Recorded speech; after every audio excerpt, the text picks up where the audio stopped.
가만있어 봐. 여기 한자가 연락 돈좀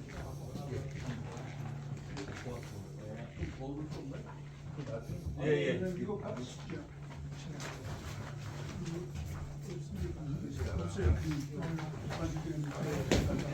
혹시나 해서 아이고 그걸 안 보시면 못 봤어.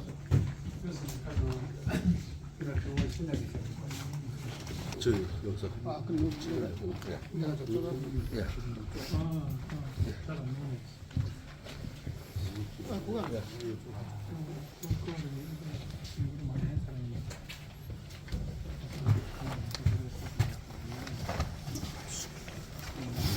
내가 가상세로 해야 되겠어. 이게 33세 정도거든요. 네네네. 남께 찾아오라 가보니까는 화서 할아버지가 그 많은 후학들하고 그 목발을 만드셨더라고요. 네. 전 얘기를 보려면 많습니다. 그건 다음 페이지로 하니까. 문중에서 화환도 지난해 보내주셨던 걸로 알고 있습니다. 어쨌든 지난해 성균관대학에서 12월 10일 날 학술대회 겸 정기총회를 하고 지금 1년 만에 오늘 이 자리에서 이렇게 하게 됐습니다.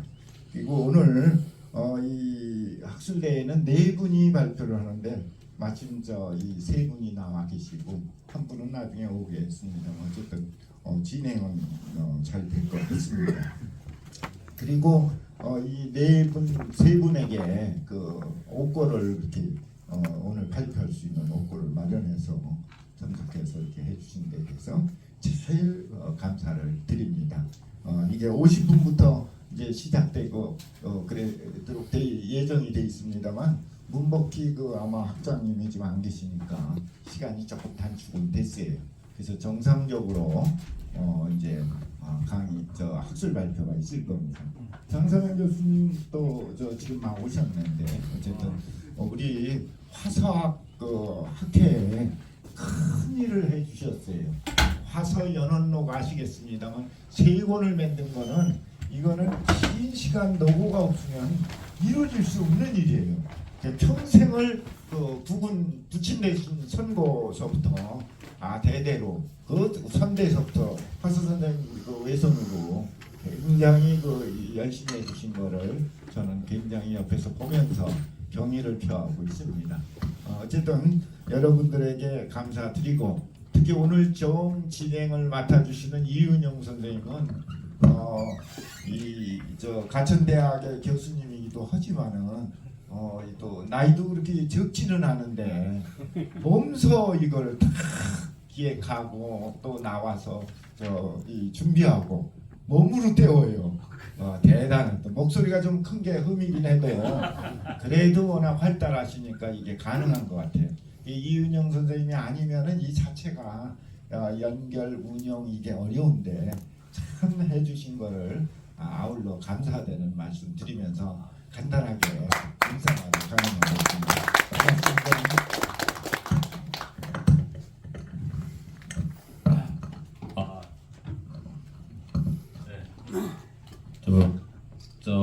아니 이사장님이 과분한 찬사를 했는데 하여튼 열심히 했습니다. 사실은 조그만 제가 그랬어요.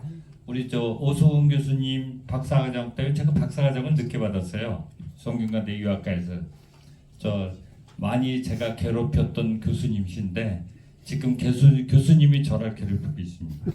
하여튼 열심히 하고 여러 가지로 있어갖고 여러분이 학예에게 오늘 또 패널들도 유명한 분을 다 모셨으니까 좋은 말씀 경청하고 좋은 이론들 많이 했으니까 그러면 우리 첫 번째로 안유경 박사님을 소개하겠습니다. 유명한 분이세요. 글도 잘 쓰시고 또 철학적 사상이라든가 여러 가지로 굉장히 깊습니다. 안유경 박사님을 소개하겠습니다.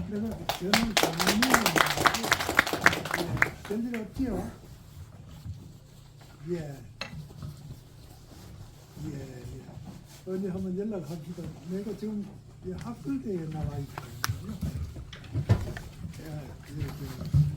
지금 학술대에 나와 있거든요.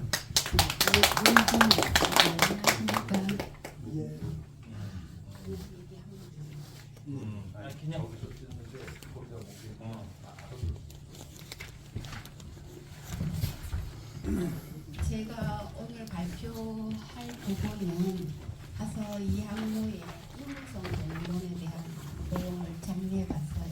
사실 아직까지 하서에 대한 연구가 너무 많죠. 너무 많은데 인물성 동론에 대한 연구는 이루어지지 않았더라고요. 보니까. 그래서 물론 이제 유건종 선생님께서 그냥 개괄적으로 그냥 정리를 했는데 제대로 분석하지 않고 했는데 그래서 제가 인물성 동이론에 대해서 한번 정리를 해봤습니다. 하서의 인물성 동이론의 특징은 호론 인물성 동이론 논쟁을 전개한 게 이제 호락 논쟁이라고 하고 호론과 낙론이 서로 상반되는 이론을 전개를 하는데 하서 선생님은 호론에 대해서도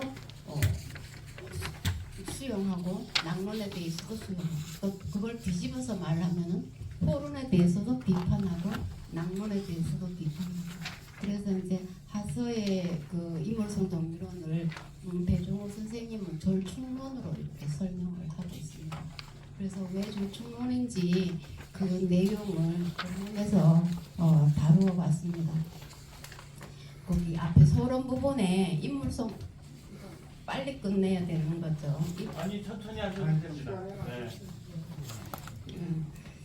근데 이거 책을 편집을 했잖아요. 인용과 제가 쓴 글을 구분하지 않고 다 연결시켜놔서 얻은 게 인용문인지 얻은 게 글인지 하서 선생님의 글이 얻은 건지 물론 주석이 포함 주석이 달려 있어서 여기부터는 하서 선생님의 글이구나 그렇게 이해를 하시면 되는데 저야 뭐 제가 썼으니까 알겠지만 여기 계신 분들은 이게 전부 다 이렇게 다 이어져 있어서 인용문을 구분해 줘야 이 글은 하서 선생님의 글이고 논자는 이 글을 이렇게 분석을 했구나 이렇게 또 구분이 되고 그리고 또 구분을 해 줘야 누구의 말인지 하서 선생님의 말인지 안 그러면 발표자의 말인지 이거를 분리할 수가 있단 말이죠. 근데 이거 다 연결시켜놔서 처음에 죄송합니다. 제가 어떤 이론적에서 쭉 해갖고 이거를 다 논문을 그렇게 만들었습니다. 처음에 읽으신 분들은 조금 그럴 텐데 읽어보시면은 아마 알 수 있을 거예요. 그래서 인물성 동이론에 대해서 간단하게 설명을 하면은 인물성 동이론은 이제 일명 이제 호락 논쟁이라고 또 설명을 합니다. 18세기 이제 기호학파죠. 영남학파와는 상관없이 기호학파 내에서 이제 호론과 낙론으로 중심으로 이제 전개된 이론입니다. 그래서 이게 18세기인데 하서 선생님이 살았던 거는 19세기 말 20세기로까지 이어지면서 이게 호락 논쟁에 대한 이게 그 이론적인 논쟁이 계속 이어진다는 거죠. 하서 선생님은 호락 논쟁에 대해 어느 한쪽에 치우침이 없는 종합적인 절충적인 자세를 취한다는 거죠. 그리고 이제 아까도 얘기했듯이 이거는 호론과 낙론의 주장을 동시에 인정하기도 하고 또 뒤집어서 호론과 낙론의 주장을 동시에 이제 비판하기도 한다는 거죠. 이것은 하서의 이론이 호론에 부합하는 부분도 있고 또한 낙론에 부합하는 부분도 있다는 이런 말입니다.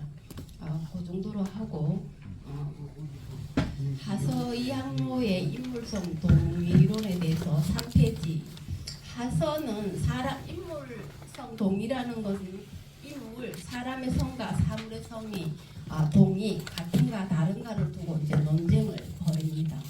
그게 이제 성에 대한 정에 대한 해석이 심화된 게 이제 16세기 태계, 율곡, 고봉, 성원 이런 사람들을 중심으로 4단 7종은 정으로서 인간의 감정으로서 인간의 선악 문제를 설명해 나오는 게 4단 7종론이고 그리고 이제 그 이후에 18세기 되면은 성이 아닌 정이 아닌 정의 근원인 그리고 성의 개념을 가지고 인간의 선악을 설명하고 도덕적인 삶을 살려면 어떻게 해야 되는가 그것을 이제 다룬 게 바로 인물성 동이론. 그 이후에 이제 19세기로 넘어가면은 심에 대한 성과 정을 포함하는 심통성정, 심이 성과 정을 포함하는 개념이니까 이번에는 심의 개념을 중심으로 인간의 선악의 개념을 설명하려고 했던 게 바로 심설 논쟁. 이게 바로 조선 유학의 300 논쟁이라는 거죠. 그래서 하서 선생님은 사람의 성과 사물의 성이 같은가 다른가에 이러한 질문에 기질을 섞지 않고 그 리만을 가리키면은 같고 기질을 섞어서 말하면 다르다고 이렇게 결국은 같다고도 볼 수 있고 다르다고도 볼 수 있다고 이렇게 이제 설명을 합니다. 그리고 여기 보면은 이 페이지에 이게 또 인용문이어서 인용문을 해서 이게 잘 구분이 안 되는데 이 페이지 아래쪽은 하서는 인물성 동일론에 대한 자신의 입장을 다음과 같이 설명한다라고 해서 그 다음부터가 이제 이것은 가까운 선배에게 인용문인데 여기에서 이제 하서가 인물성 동일론에 대해서 나름 굉장히 고심을 했음을 여기서 알 수가 있다는 거죠. 그러니까 이제 그의 말에 의하면 후배들의 얕은 소견, 후배는 바로 본인이죠. 본인의 얕은 소견으로 어찌 감히 그 인물성 동일론 그 사이에 참견하여 알지도 못하면서 함부로 말하는 잘못을 범하겠는가 이렇게 겸손을 하죠. 그럼에도 불구하고 이제 여기에 대해서 오랫동안 고심했는 나의 소견을 밝힌다 이런 식으로 해서 인물성 동일론에 대한 자기의 생각을 드러내고 있습니다. 그리고 4페이지에 가면은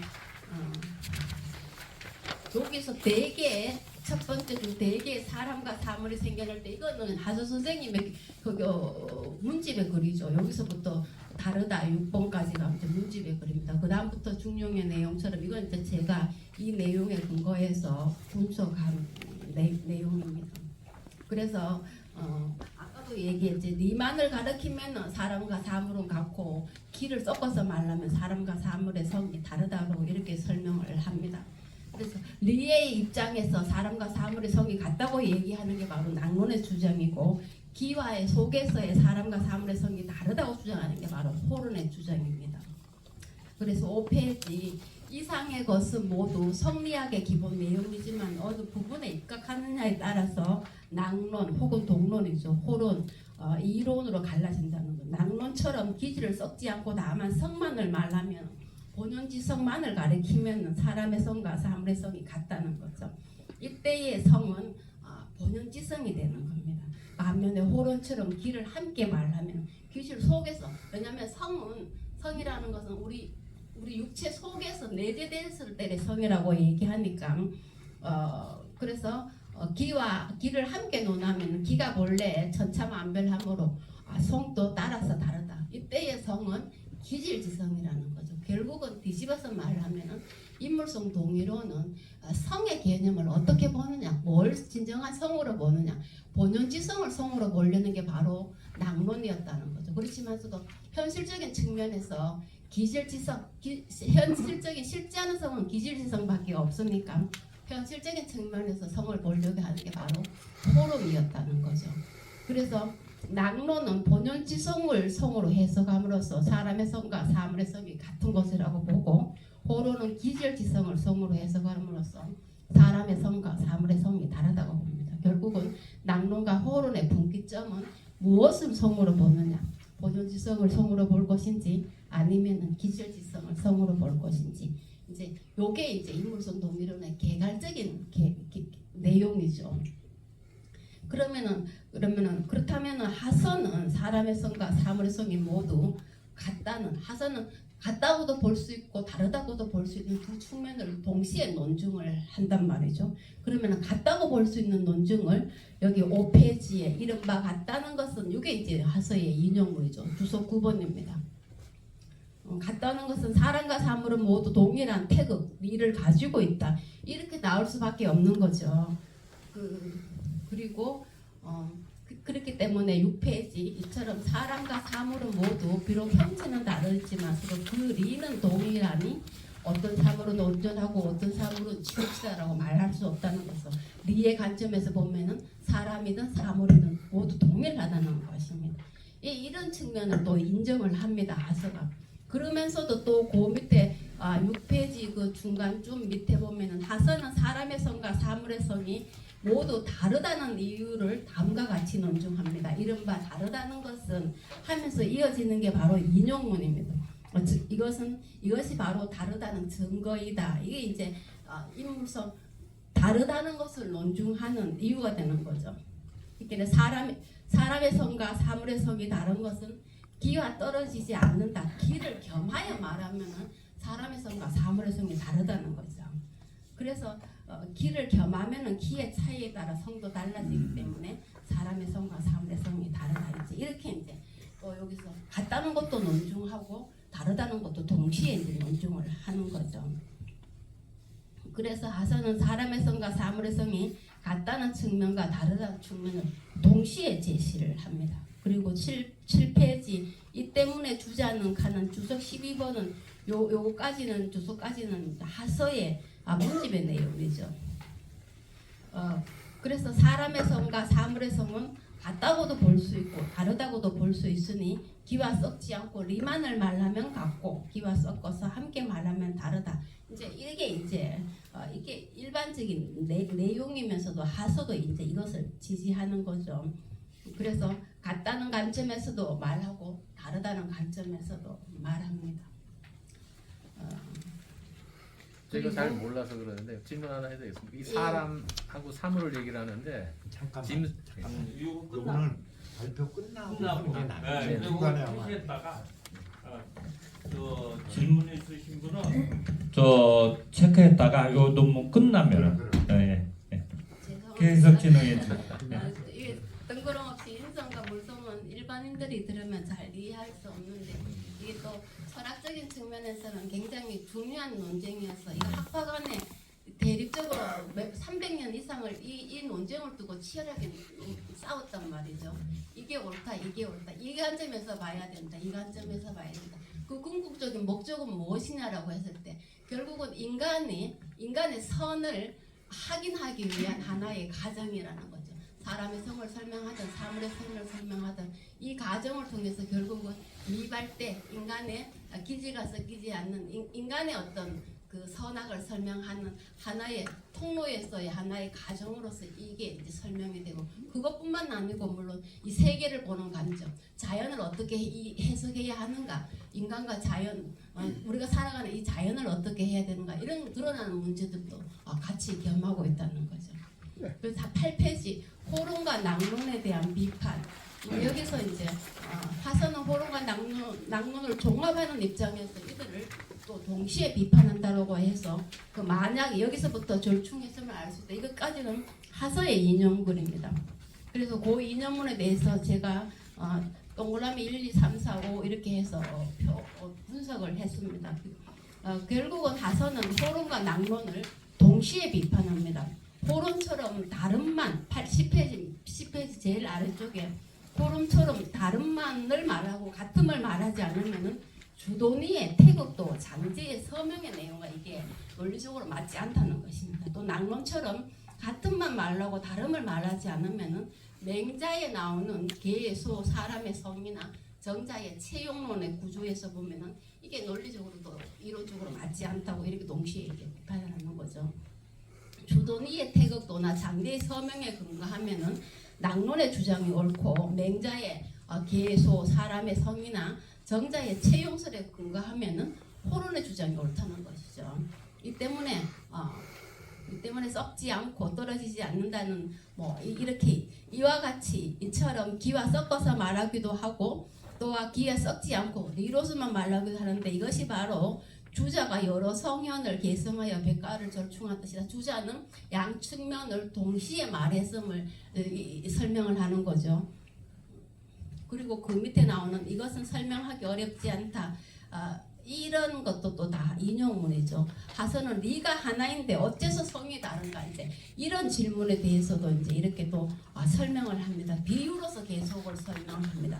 물에는 뭐 짠물, 단물, 뜨거운 물, 차가운 물이 서로 다르지만은 리는 하나이다 뭐 이런 식으로 해서 이런 내용들을 계속 이제 비유로서 설명을 한다는 거죠. 12페이지 결국 리가 기질 속에 내재하면은 기질에 따라 성이 달라지는 거죠. 이때는 더 이상 하나의 리가 아니라는 거죠. 기질에 따라서 달라지기 때문에 기질에 따라 다른 성이 된다는 거죠. 그렇다면은 처음 하늘이 부여한 하나의 성은 어디에서 볼 수 있겠느냐라는 거죠. 일단 현실 속에서 보면은 전부 다 기질의 내용에 따라서 달라져 버린 있으니까 하늘이 정말 부여한 리는 그럼 어디에서 찾을 수 있겠는가? 이런 질문도 하게 되는데 여기에 대해서도 짠물, 단물, 뜨거운 물, 차가운 물 이런 걸로 해서 비유해서 계속 이제 설명을 합니다. 12페이지 중간에 짜고 달고 뜨겁고 차가운 이건 다 하서의 문집의 내용입니다. 그렇다면은 짠물, 단물, 뭐 뜨거운 물, 차가운 물 이렇게 다 다른데 그럼 하나의 리는 어디에 있느냐라고 했을 때 그 하나의 리를 하서는 뭘로 설명하냐면은 물의 번연은 습하고 아래로 흐르는 그 성질을 하나의 리로 본다는 것입니다. 그래서 14페이지 하서는 다름의 측면에 있는 호론과 같음의 측면에 있는 낙론이 모두 한쪽에 치우친 것으로 간주한다는 거죠. 다른 것 속에 같음이 있고 같은 속에 다름이 있으니 호론과 낙론의 두 측면을 하서는 동시에 말해야 된다고 설명을 하고 있습니다. 이것이 바로 하서가 호론과 낙론의 두 이론을 종합 절충하고 있다는 말의 의미가 되겠습니다. 그리고 또 호랑 논쟁은 또 동론 같은 경우는 그 다음에 14페이지 읽어보겠습니다. 호랑 논쟁의 주요 쟁점 중에 하나가 바로 사람처럼 사물에는 오상이 있는지, 오상이라는 것은 인의예지 성을 말합니다. 인의예지 신을 말합니다. 이때 호론과 낙론은 모두 오상에 근거해서 오행을 지목하니 사람과 사물이 모두 오행으로 이루어지는 여부가 오행이 결국은 오행의 리가 바로 오상이니까 오상을 가지고 있다면 동물도 그럼 오행이 있느냐 이걸 갖고 또 논쟁을 또 전개를 하는 동물도 오행의 리로 이루어졌으면 당연히 오상이 있어야 되지 않느냐 이렇게 해서 이제 또 논쟁이 전개가 된다는 것이죠. 그리고 14페이지 내가 생각한 건데 여기서부터 끝까지는 하서의 문집의 내용입니다. 그리고 17페이지 시간이 얼마 하서가 말하는 성은 호론처럼 기질지성을 말하는 것이 아니라 낙론처럼 본연지성을 말하고 있음을 알 수 있습니다. 결국은 하서는 뒤에 주리론적인 철학자죠.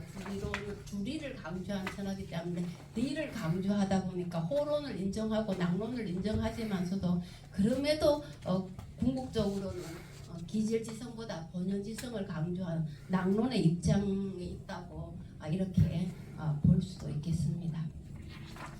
그리고 성인의 이게 이제 호랑 논쟁이 뭘로 이어지냐면은 성인의 심과 범인의 심. 범인의 심이라는 우리 같은 일반 사람들의 마음, 성인의 마음과 우리 같은 일반 사람의 마음이 같은가 다른가 이제 이런 문제가 연장이 된다는 거죠. 예를 들어서 낙론처럼 사람의 성과 사물의 성이 같다. 사람과 사물이 모두 오성을 가지고 있다면 사람과 사물의 차이는 무엇인가? 낙론은 사람의 성과 사물의 성이 같다고 했단 말이죠. 그렇다면 사람과 사물의 차이는 무엇인가?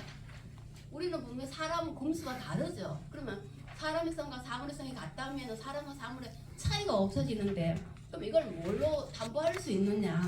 그래서 사물과 구분되는 인간의 고유성은 무엇으로 담보할 수 있는가? 이 문제에 직면해서 성은 같으나 심은 다르다 해서 성인의 심과 범인의 심에 대한 문제로 논의가 확대된다는 거로서 성인의 심과 범인의 심이 같은지 다른지 이걸 갖고 성범심 동의의 문제로 이제 인물성 동의론이 낙론에 대한 해석에 근거해서 성범심 동의의 문제로 이렇게 확대 전개된다고 이렇게 여기서 이제 하서는 성인과 범인의 심이 같은지 다른지의 질문에 이렇게 대답을 합니다. 어쨌든 그게 이제 18페이지 제일 부분의 거는 인용문입니다. 근데 또 하서는 사람의 성과 사물의 성이 같다고도 볼 수 있고 다르다고도 볼 수 있다고 했듯이 성인의 심과 범인의 심도 같다고도 볼 수 있고 다르다고 볼 수 있다 이렇게 설명을 합니다. 리로서 말하면은 성인의 심과 범인의 심이 같으나 비로소 말하면은 성인의 심과 범인의 심이 다르다 이렇게 말합니다. 그래서 하서는 성범심 동의의 문제를 호론과 낭론처럼 미발과 이발로 설명하는 것이 아니라 리와 기로서 설명을 하고 있습니다. 원래 호론과 낭론은 성범신 동의를 미발과 이발로 구분해서 설명하는데 낭론은 미발 때의 순손을 강조하고 미발과 이발을 낭론은 분명히 구분을 합니다. 그런데 호론은 이발 속에서의 그 기질 속에서 미발을 이해를 한단 말이죠. 이발 속에서 아니고 그 기질 속에서 이발과 미발을 이해해서 이 낭론과 호론이 구분되는데 그 하서는 그 미발과 이발로서 성인과 범인의 시임을 설명하는 게 아니고 리와 기로서 설명을 한다는 것입니다. 어쨌든 그렇게 해서 제가 시간을 너무 많이 뺏어먹은 것은 결론 부분을 한번 보겠습니다. 결론 부분을 보면은 지금까지 이제 내용이 대충 요약을 할 수 있을 것 같아요. 하서 인물성 동의론은 사람의 성과 사물의 성이 같은지 다른지 이것을 인물성 동의라고 합니다. 성인의 심과 범인의 심이 같은지 다른지 이것을 성범심 동의 이 두 개의 내용을 중심으로 해서 전개를 합니다. 그래서 사람의 성과 사물의 성을 동시에 인정을 하기도 하고 그래서 낭론처럼도 볼 수도 있고 호론처럼도 볼 수도 있는데 그러면서도 또 동시에 또 비판을 하죠.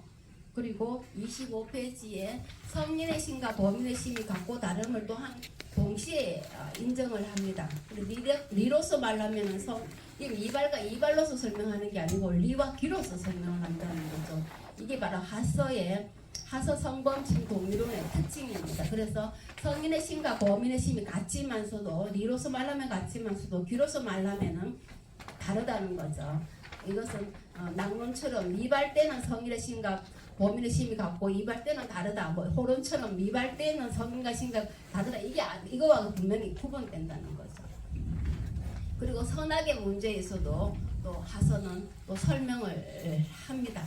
이것이 바로 하서 성범심 동의의 특징입니다. 그리고 결론은 호론과 낭론에 대해서 절충적인 태도와 비판적인 태도를 동시에 견지한다는 것입니다. 이를 통해서 호론과 낭론으로 갈렸던 논변에 대해 하서 객관적인 입장에서 양론을 종합 절충하려고 함으로써 호론과 낭론을 모두 인정할 수 있는 논리적 기반을 확립한다는 거죠. 그럼에도 이제 리를 강조하죠. 리의 주제, 심을 해석하는 그의 주리론적인 경향에 근거해서 볼 때는 이론보다가 호론보다가는 동론, 낭론에 조금 더 가깝다고 볼 수 있겠습니다. 이상으로 발표를 모두 마치겠습니다. 뜨거운 박수로 그다음에 또 질문 한 5분 동안 받겠습니다. 저 이춘기 이사님. 네. 근데 제가 질문하려고 했던 걸 중간에 대답을 다 해주셨는데요. 아까 그 사람하고 사물 얘기를 하시면서 저 짐승 어디에 해당되는지 이런 생각을 했었는데 아까 그 대답이 좀 됐던 것 같아요. 감사합니다. 네. 짐승도 사물에 속합니다. 네. 그래 오늘 저 안윤경 박사님이 여러 가지 이론적 근거라든가 좀 더 깊이 들어갔고 연구를 또 하셨으니까 그러면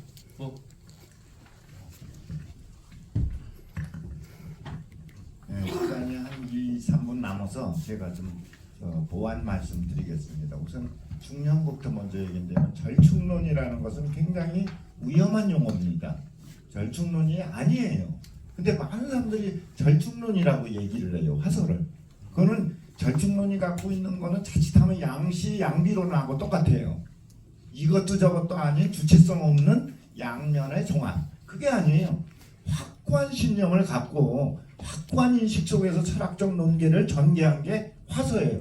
절충론이 아니라 주리론적 가치관의 입장에서 객관적 합리적 설명을 한 분이에요. 그래서 이 학자들의 절충론에 대해서는 함부로 쓰지 말고 그거에 대한 것도 다시 각주를 내서라도 절충론이 갖고 있는 문제점 그거를 반드시 알아봤고 확고한 인식의 그 입장을 설명하는 게 좋겠습니다.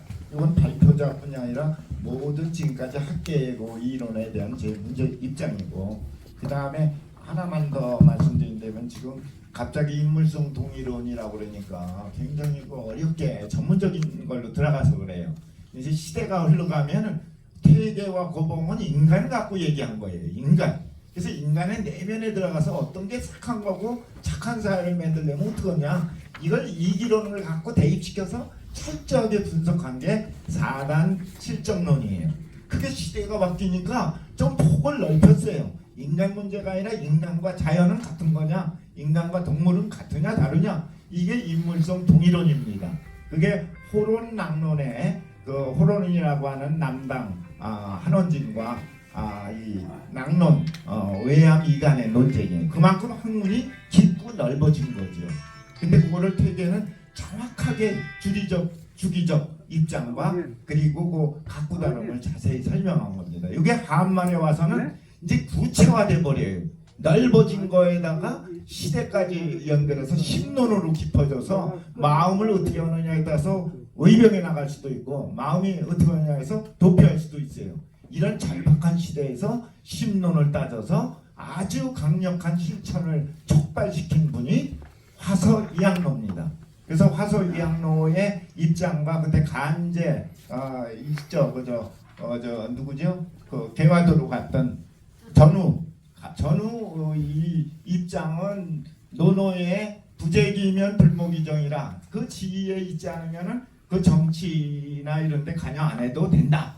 이런 노노의 이론을 근거로 해갖고 학술을 계속 계승한다는 데 뜻을 둔 분이고, 화서는 춘추의리 갖고 얘기한 거예요. 춘추의리는 이제는 모든 국민이면 정치를 맡든 안 맡든 나라가 망한다면 다 죽을 수도 있다 하는 강력한 그 의지예요. 그래서 이 춘추의 의리로 거의 3대를 포기한 의병으로 나온 게 화서 계열의 의병이고, 그게 독립운동으로 이어지는 겁니다. 그걸 정확하게 사학계에서도 분석 정리를 안 해갖고 모호하게 얘기해서 오늘날 문제가 되고 있죠. 그래서 이 대한민국의 건국은 화서이양로의 제자 미연암 최익현 선생님, 그분이 이제 포천 분이에요. 포천에서 이제 지금 청양으로 다 이제 확대되고 있습니다만, 또 한 분이 이 면암 뒤에 의암 유인석 선생님, 그분이 제천 자양명당에 있는 분이에요. 이런 분들로 이어져서 그것이 이제 김구 선생과 그리고 안중근 의사의 독립운동으로, 나중에는 건국운동으로 대한민국에 올라가는 초석이 됩니다. 그러니까 이런 사상적 연원이 깊기 때문에 아직은 화서에 대한 인식도 적고 높이는 게 있지만, 전 시간이 지나면 반드시 제자리를 잡아서 왜 대한민국이 일어날 수 있는지도 설명할 수 있는 근거가 된다고 봅니다. 간단하게 말씀을 마치죠. 예. 자, 우리 안민경 박사 뜨거운 박수 부탁드립니다. 다음은 오늘 이어서 우리 대구에서 올라오신 우리 박사님 계십니다. 김경아 박사님을 소개하겠습니다. 화서 이양로의 교인식과 철학적 사유라는 제목으로 여러분과 같이 얘기하겠습니다. 뜨거운 박수로 부탁드리겠습니다.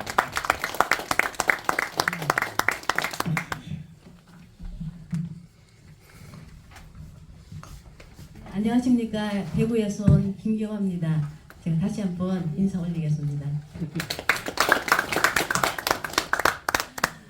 우리 오수근 우리 목사님께서 말씀을 너무 강렬하게 해주셨어요. 그래서 저는 평소에 이 화서 이양로 선생님의 철학적인 사유에 들어갈 때는 오수근 우리 교수님의 그런 논문을 저는 철저하게 이제 살펴보고, 그리고 우리 안유경 박사님의 글을 제가 집중적으로 보고 이렇게 합니다. 앞 시간에는 너무 어려운 시간이어서 저도 잘 알아듣지 못하는 그런 시간이었습니다. 저는 제가 일단 대충 이렇게 좀 간략하게 정리를 해왔습니다. 또 책을 읽어보시면 알겠고요. 그리고 또 이 글은 제 얘기가 아니고 화서집에 있는 얘기들을 가지고 제가 풀었기 때문에, 그리고 우선 저는 오늘 이 자리가 작년에 이어서 두 번째 왔는데, 이번에는 꼭 집안 잔치용 그런 기분입니다. 사실은 제가 벽진이 씨, 제 남편이 벽진이 씨 문성공파 32세입니다. 그래서 제가 또 우리 학술적인 것은 조금 뒤로 하고 시간이 많다라니까 제가 좀 다른 말씀을 좀 드리겠는데요. 제가 화서 선생님의 연구를 하게 된 계기는 제가 한국표문화진흥원 연구원으로 있습니다. 거기 있으면서 이제 저희들이 표점 번역을 하고 있어요. 화서집이라든가 다른 어떤 개인 문집에 있는 전 연구를 하고 있습니다. 거기서 번역을 하는데 이제 2019년도에 저에게 이제 번역본이 주어졌는데 다른 보니까 그 속에 화서 이학무 선생님 내용이 있는 거예요. 그래서 저는 기왕 할 거면 화서 선생님의 이 글을 제가 번역을 하겠다라고 해서 그게 계기가 돼가지고 지금까지 이 시간까지 오게 됐습니다. 저는 오늘 발표할 얘기는 아직까지 연구되지 않은 화서 선생님의 그 효 인식과 그에 대한 그 속의 철학적 사유를 한번 살펴보았습니다. 철학적 사유라고 해서 어렵게 생각하시면 안 되고요. 우리 앞 시간에 안유경 박사님께서 말씀하신 그런 것을 아주 쉽게 간단하게 저는 한번 살펴보았습니다. 제가 이거 조금 요약을 해왔으니까 이걸 조금 준비를 위주로 하겠습니다. 이 글은 아직 연구되지 않은 화서 이학무 선생님의 효에 대한 인식과 또 그에 대한 철학적 사유를 고찰하는 것입니다. 이를 위해서 화서집에 있는 두 편의 글을 살펴보고요. 그리고 그 속에 있는 두 딸의 효 실천 사례에 주목을 해봤습니다.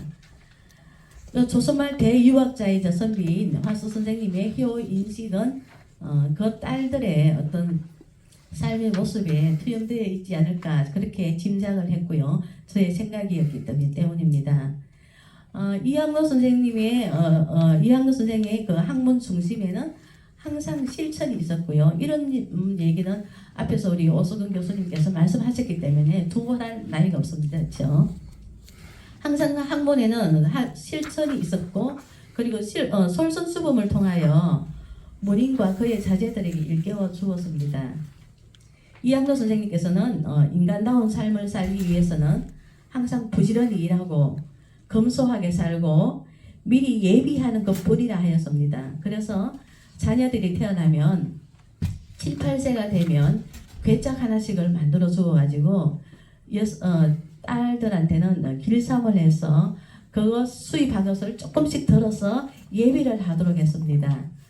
그리고 그런데 이제 이학무 선생님께서는 또 본인의 삶 속에서 이 예비라는 것을 통해서 자신은 아주 힘들고 넉넉하지는 않았죠. 힘들고 소박하게 살면서도 형편이 어려워서 공부를 할 수 없는 사람에게는 배움의 길을 열어주었고요.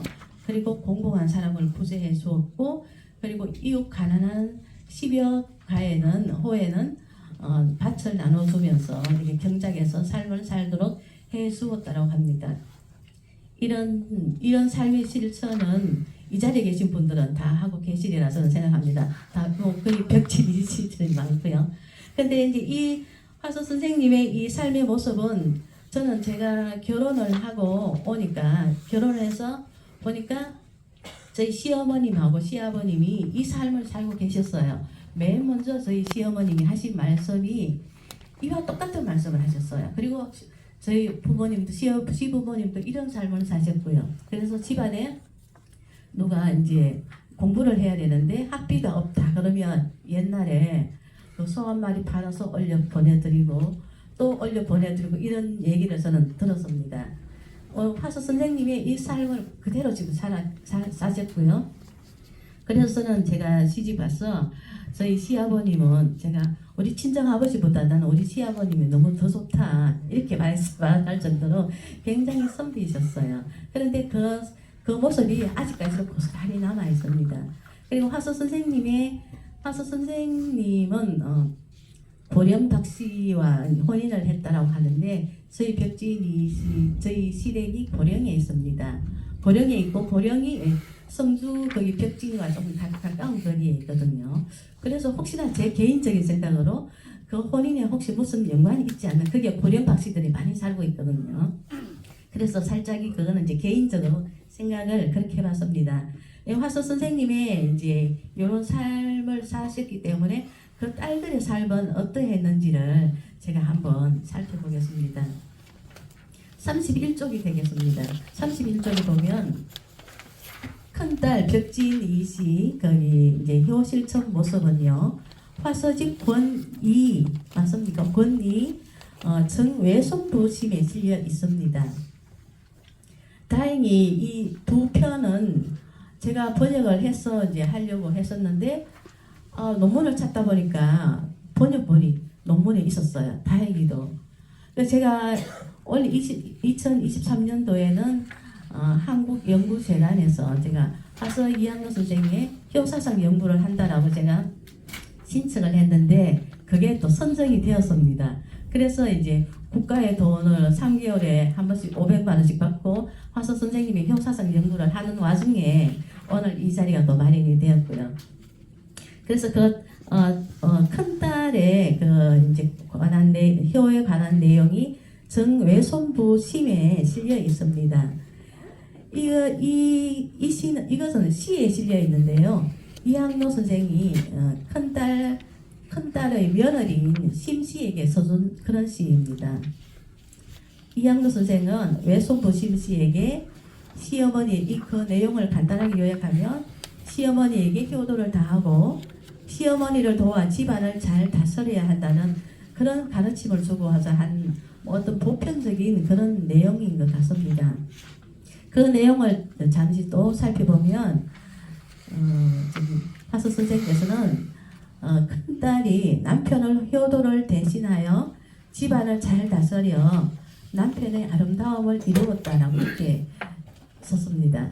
이 얘기는 거기 큰딸의 남편인 장혜진 씨가 28세에 생을 마쳤다라고 했는데 그 이유는 뒤에 보면 조금 나오고 있습니다.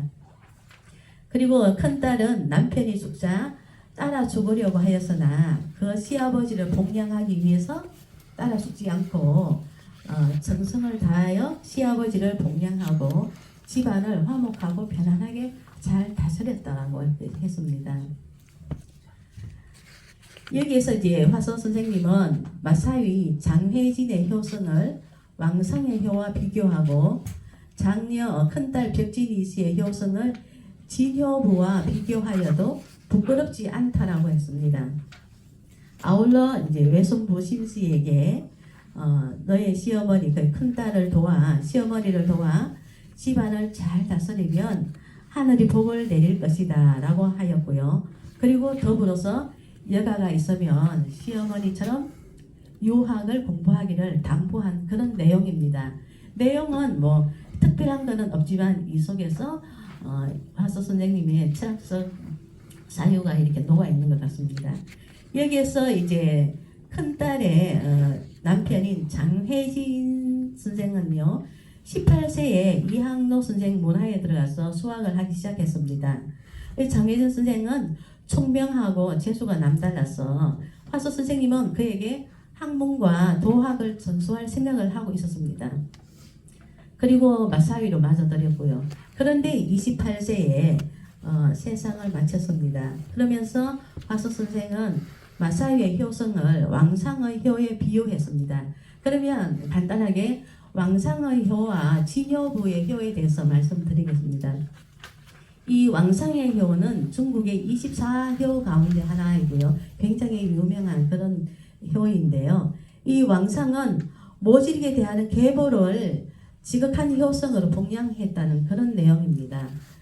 계보가 이제 예를 들자면 계보가 한겨울에 이제 잉어를 먹고 싶어 하자 강가로 내려가 얼음을 깨고 들어가려고 했습니다.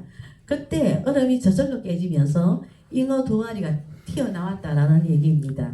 이런 얘기들은 우리 효자전에 조금 많이 등장하는 얘기죠.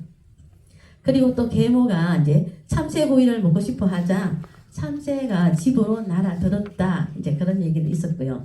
그리고 또 자두가 열렸는데 계모가 그것을 지키라고 했습니다. 이 왕상에게.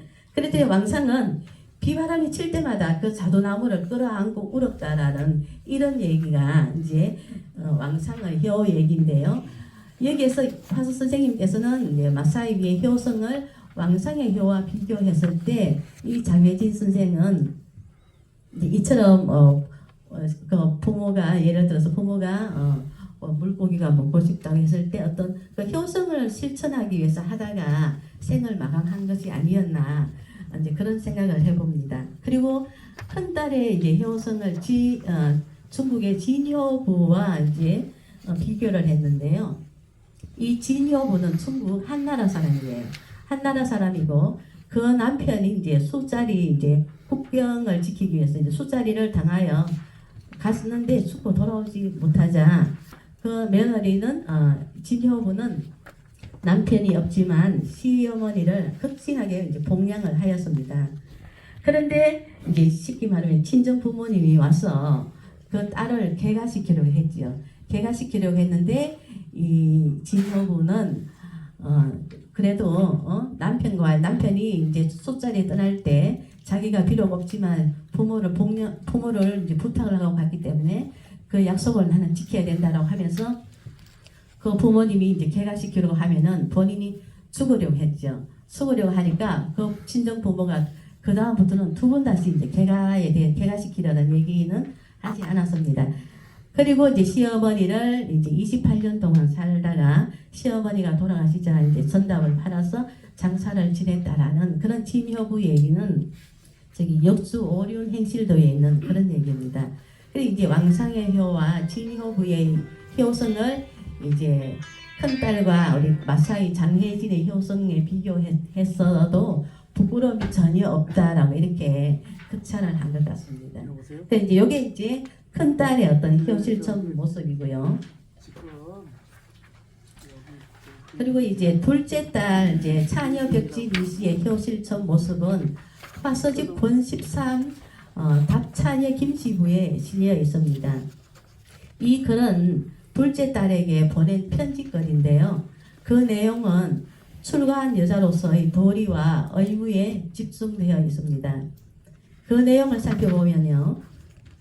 출가한 여자는 시부모를 극진히 섬기고 봉양하며 손이 사람들을 잘 받들어 그 집안의 분위기를 화목하게 해야 할 의무와 책임이 있는데 둘째 딸이 그렇게 잘하고 있다고 해서 아주 기쁘다라고 그렇게 편지글에 남겼습니다. 한편 둘째 딸이 이제 길삼을 하지 않고 글 공부를 하는 것에 대해 일의 순수가 잘못되었음을 화수 선생이 지적하고 있습니다. 화수 선생은 딸에게 글 공부보다는 시부모를 모시는 효가 우선이며 그 효를 실천하기 위한 방법으로 길삼을 해야 한다고 당부하면서 편지의 말미에 조나라 태임과 태사를 논하고 또 시경의 갈단편까지 동원하여 딸을 설득하고자 하는 글입니다. 더불어 화수 선생께서는 본인은 낮에는 생업에 힘쓰고 밤에는 글 공부에 힘쓰면서 단 하루도 어느 한쪽을 게을리 한 적이 없었던 자신의 경험을 말하면서 딸의 마음을 위로하고 그리고 결국에는 공부를 하지 않으면 검수와 다를 바 없다는 학문을 강조하고 있습니다. 그 이제 본문 내용을 간단하게 추리면 요 내용인데요. 우리 태임 태사 얘기는 제가 답주에 써놨으니까 나중에 살펴보시고요. 여기서 이제 길삼이라는 것은 조선시대 여성들에게는 길삼을 배우는 것이 배우고 잘하는 것이 부덕으로 간주되어 적극적으로 권장되었고요. 왕실에서도 여성들은 그렇게 다 했다라고 합니다. 특히 이제 둘째 딸은 가난한 김씨 집안으로 시집을 갖는 모양이에요. 그래서 이제 길삼을 하기를 이제 당부하고 둘째 딸이 특히 또 문목에 관심이 많고 또 재수가 있었는데도 불구하고 일단 가정을 이끌어가는 것이 우선이다라고 이렇게 화수 선생님께서 이제 당부를 했는 것 같습니다. 가난한 선비 집안으로 출가한 여자에게는 가정 경제를 이끌어가기 위한 수단으로 길삼이 주어지고요. 길삼을 해야만 시부모를 편안히 봉양할 수 있고 가정을 화목하게 할 수 있는 것이기 때문에 결국 효를 실천하기 위한 수단으로 길삼을 해야 하는 것이었습니다. 그리고 또 이제 이 글을 통해서 알 수 있는 것은 이학무 선생님께서는 두 딸들에게 어릴 때부터 글 공부를 시켰습니다. 어찌 보면 교육에 있어서는 남녀의 차별을 두지 않았던 것으로 볼 수 있습니다. 결론적으로 두 편을 살펴보면 두 딸 벽진이 씨는 유교의 윤리의 가장 기본이 되는 효를 실천하였습니다. 더불어 집안을 화목하고 편안하게 잘 다스렸다는 그런 얘기입니다. 이를 볼 때 두 딸의 삶 속에서 보이는 효 실천은 출가한 여성의 도리이자 본직으로 볼 수 있겠습니다. 이제 둘째 딸에 관한 얘기는 34쪽이고요. 그리고 이제 제가 이제 철학적 효 인식에 대한 철학적 사유를 적어놨는데요. 그거는 이제 여기에 철학적 사유가 좀 들어가 있기 때문에 이제 인용문하고 계속 다 연결되어 있습니다. 그래서 그것은 나중에 이제 우리 철학적 우리 안유경 박사님 말씀처럼 이게 조금 어려워서 저도 이거 이 부분 할 때는 정말 조용하게 지금 이렇게 이제 좀 정독을 해야 되기 때문에 그래서 이 부분은 제가 생략하고 결론으로 바로 넘어가겠습니다. 결론적으로 44쪽을 보시면요. 이양로 선생은 이러한 효를 주제적이고 능동적인 리로 보는 입장이었습니다.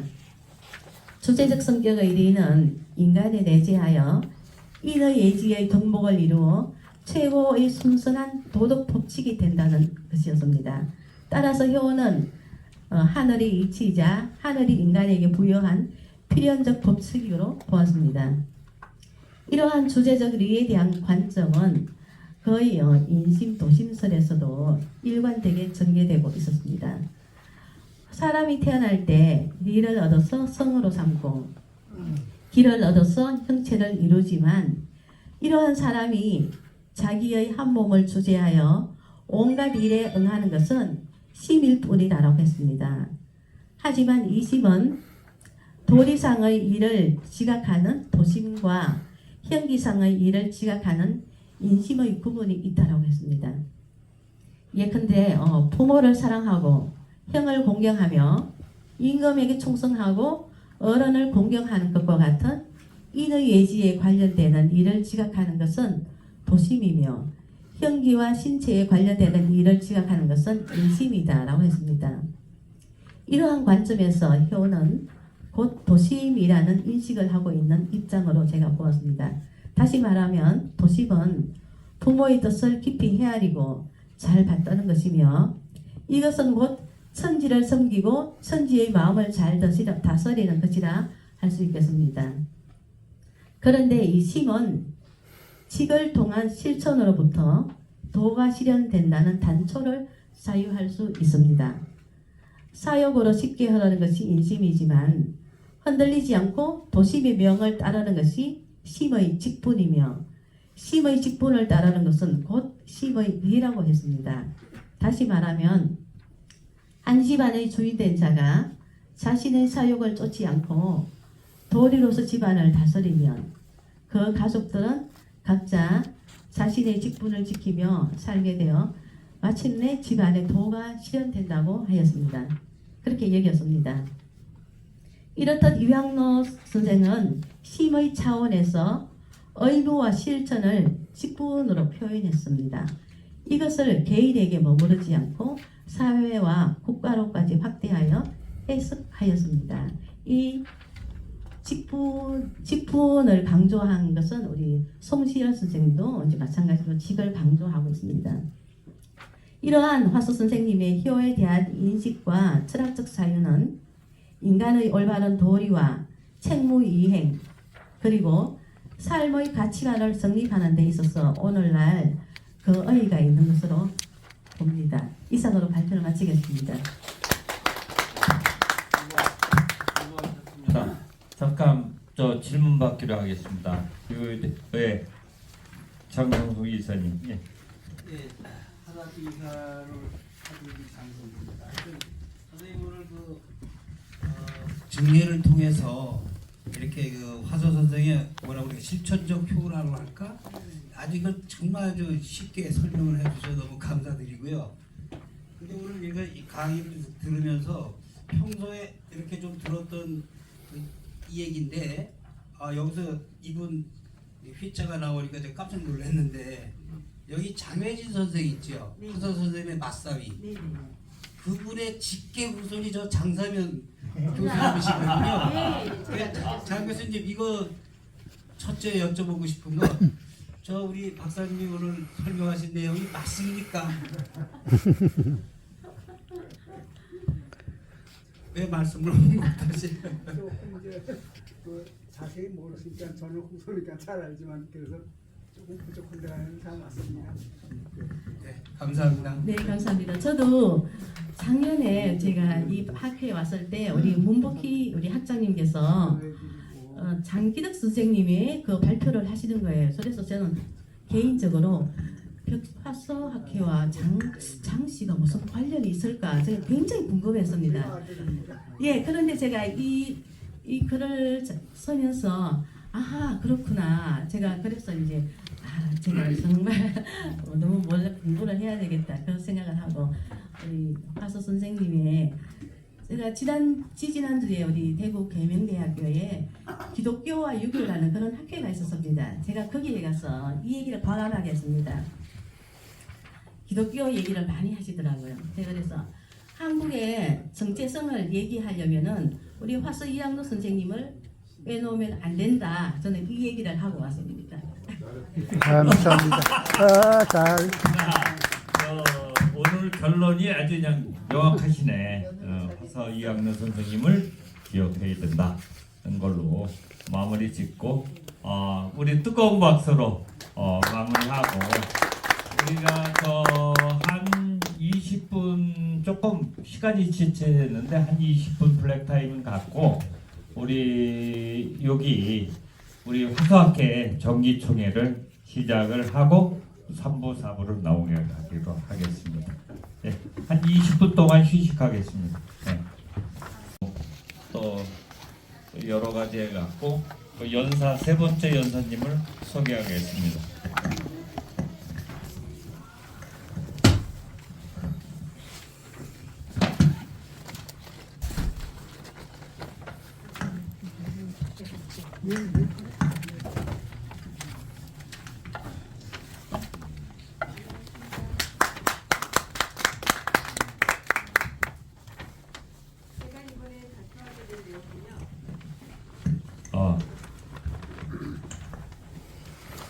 제가 발표하게 된 내용은 근대 이행기에 화사학파의 활동이 어떻게 구체적으로 이해될 수 있을까 하는 의문에서 시작하는 겁니다. 그리고 제가 학원에서 논술을 아이들을 가르칠 때 그 독립정신 그리고 민족의 어리당긴 독립정신을 어떻게 이해시킬 수 있을까 그 근거를 찾다 보니까 화서 선생의 흑맥이 김구 선생하고 그 안중근 의사, 임동길 의사 계속 이어져서 아이들이 이해 쉽게 그 자긍심을 가질 수 있는 기회를 줄 수 있었습니다. 그래서 이 내용을 한번 정리해 보았어요. 제목은 화서학파의 시대적 실천 공행에 관해서 화서학막의 한 분인 호조 고성로 선생을 중심으로 화서 정신을 이해하기 위해서 일고하였습니다. 제가 간략하게 정리해온 것을 쭉 읽어내가겠습니다. 머리말에는 이제 전체적인 대략 내용이고 2장에는 화서학파 학맥의 그 시의적인 이념의 배경, 실천 공행의 의의를 살펴보고요. 3장에서는 호조 고성로 선생의 사상과 기반 그리고 교육 활동은 어떻게 이어졌는지 살펴보고 4장에서는 호조 고성로 선생의 구전 신수의 교육이 많이 알려져 있었던 거를 제가 몰랐었는데 김구 선생의 스승이었더라고요. 그리고 김구 선생과 함께 민족 애민과 의병 활동을 어떻게 실천해 가셨는지 살펴보았습니다. 그리고 머리말을 간략하게 간추려 보겠습니다. 유학 사상은 우리 민족의 정통성을 상징하는 문화유산이며 인왕출의 상도로서 새로운 시대로의 물꼬를 열어주는 힘이 되어 왔습니다. 그래서 우리는 직의 삶을 추구하고자 화서 선생의 시중을 구현한 모습을 알아볼 필요가 있었습니다.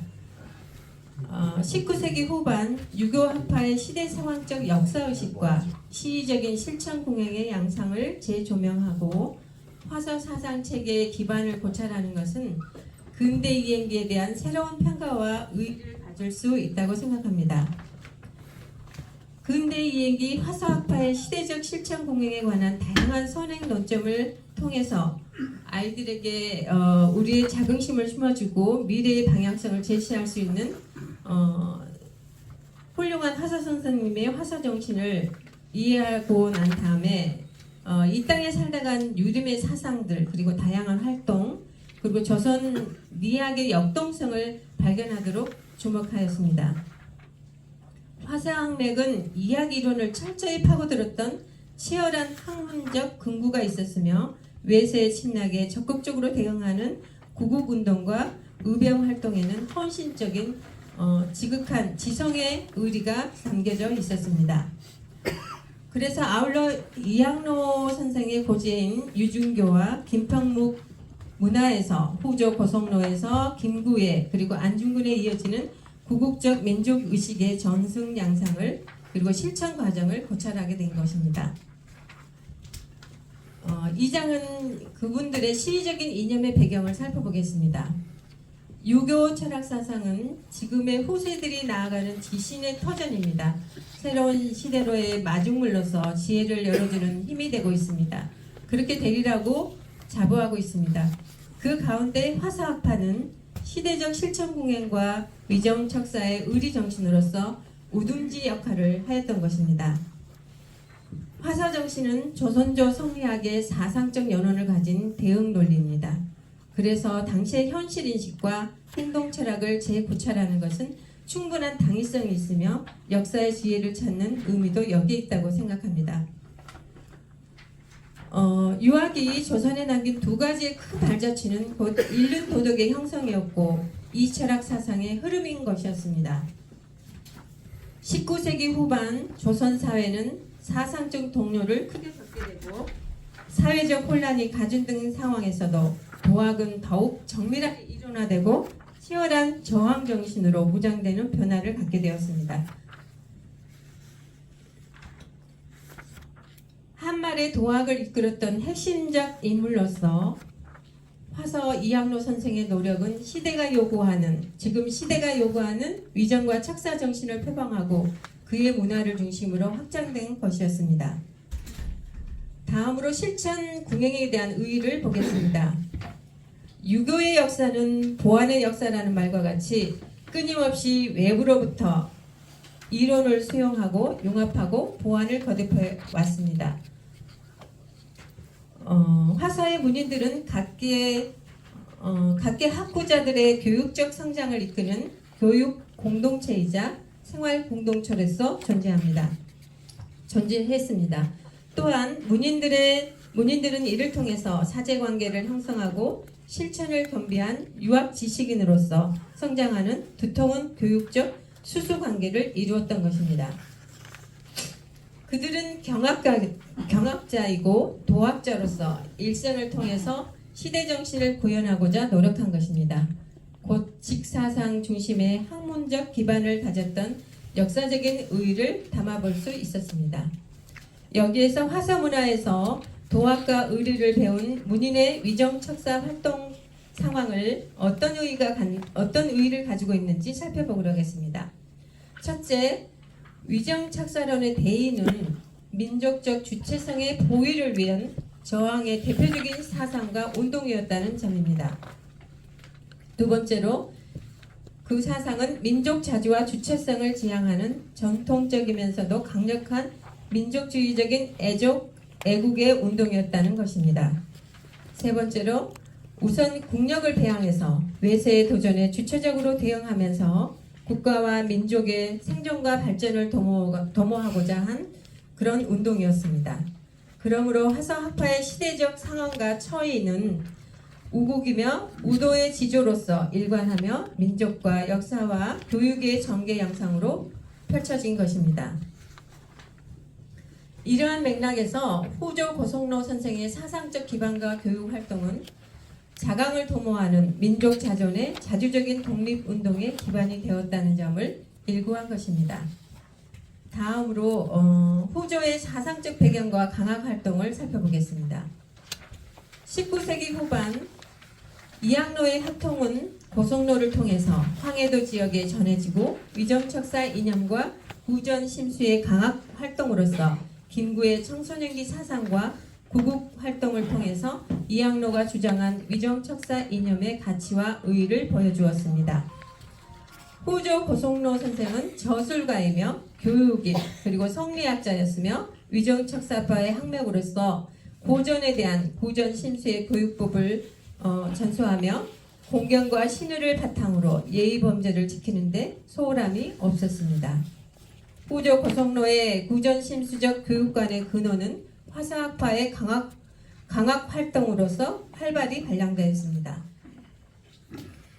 다음으로 후조 선생의 교육관을 살펴보겠습니다. 후조 선생의 교육관은 구전 심수적인 교육관이었으며 이는 이심전심의 교육법이라고 할 수 있습니다. 경전에 담긴 성현의 성성한 사상적 연원을 배우는 것은 곧 경물치지와 같은 공부법이라고 할 수 있습니다. 곧 스승의 가르침을 직접 구전 심수의 공부법으로 배우는 것은 각자의 근기에 맞게 개별성을 중요시하고 각각 그에 맞는 법으로 기틀을 개발하는 공부의 의미를 담고 있었습니다. 이것은 곧 공자가 주장한 시중에 맞는 공부법이라고 할 수 있습니다. 이 공부법은 지금에도 자녀교육을 통해서 그리고 인성교육을 통해서도 수시처의적인 공부법이라고 할 수 있습니다.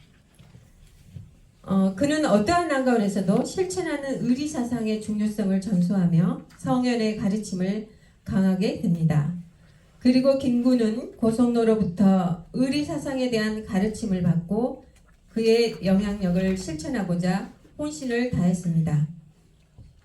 김구는 비록 짧은 시간이었지만 만년에까지 구전심수한 스승 고속로 선생의 위전척사론에 관해서 실천하고 의리에 합당한 삶을 살고자 추구한 것입니다.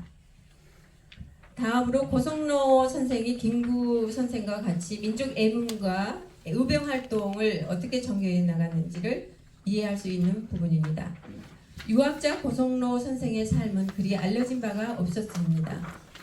논문도 많지 않았고 자료도 많지 않았지만 제가 고속로 선생이 어떤 영향력을 김구 선생에게 주었는가 하는 출발점이 되기도 했습니다. 김구에게 사상적 영향을 크게 끼친 스승이었다는 점은 큰 의의를 갖고 있었습니다. 김구 선생은 스승에 대한 감동을 백범일지를 통해서도 회상하는 글을 남겼습니다. 그 일부분을 살펴보겠습니다. 고 선생이 나를 특히 사랑하여 심혈을 기울여 구전심수한 따뜻한 가르침의 효과일 것입니다. 다시 이 세상에 그같이 사랑하시던 훌륭하신 얼굴을 뵙고 참되고 거룩한 사랑을 다시 한번 받지 못하겠으니 애통하도다 라고 회상하고 있습니다. 이 부분에서도 스승 고속로 선생의 어떤 영향력을 미쳤는지를 읽을 수 있는 대목이라고 할 수 있습니다. 그는 백범일지를 통해서도 언급한 것처럼 청계동에서 배운 고속로 선생의 특별한 애정과 깊은 구전심수의 가르침 덕이라고 은혜를 회양하였습니다. 이와 같이 김구의 독립정신은 고속로 선생에게서 원류를 볼 수 있으며 고속로에서 시작해서 김구를 거쳐서 안중근 의사 그리고 윤병굴에 이른 독립운동사 정신사적인 도도한 흐름을 새롭게 발견할 수 있었습니다. 결론적으로 이와 같이 19세기 말에 유학자들의 절박한 시대 상황에서 어떤 인식으로 출발하여 독립운동을 전개해 나갔는지를 읽을 수 있는 부분이었습니다. 그들은 다양한 실천 방법을 제시하고 의병 활동을 독립운동으로 확대한 것을 볼 수 있었습니다. 결론적으로 화사학파의 위정척설원자들의 그 현실 인식과 대응 논리는 곧 공맹사상의 견의, 수명, 사생추이에서 절의정신을 통해서 성현의 도를 실천 공행하고자 했던 것이었습니다. 이러한 한 시대의 화서 사상과 조류를 같이 한 호조 고성로 선생의 영향은 유림의 사상과 활동을 통해서 치열한 항적인 삶과 애국, 우국, 순국의 정신에 일조되어서 백범 김구에게 이론을 제시하고 의병 활동으로서 수시 대응에 저항의식이 고조된 것을 알 수 있었습니다. 부족한 내용이었지만 앞으로 이 부분에 대해서 좀 더 구체적으로 정리해서 아이들을 위해서도 자료로 많이 만들어 볼 생각입니다. 감사합니다.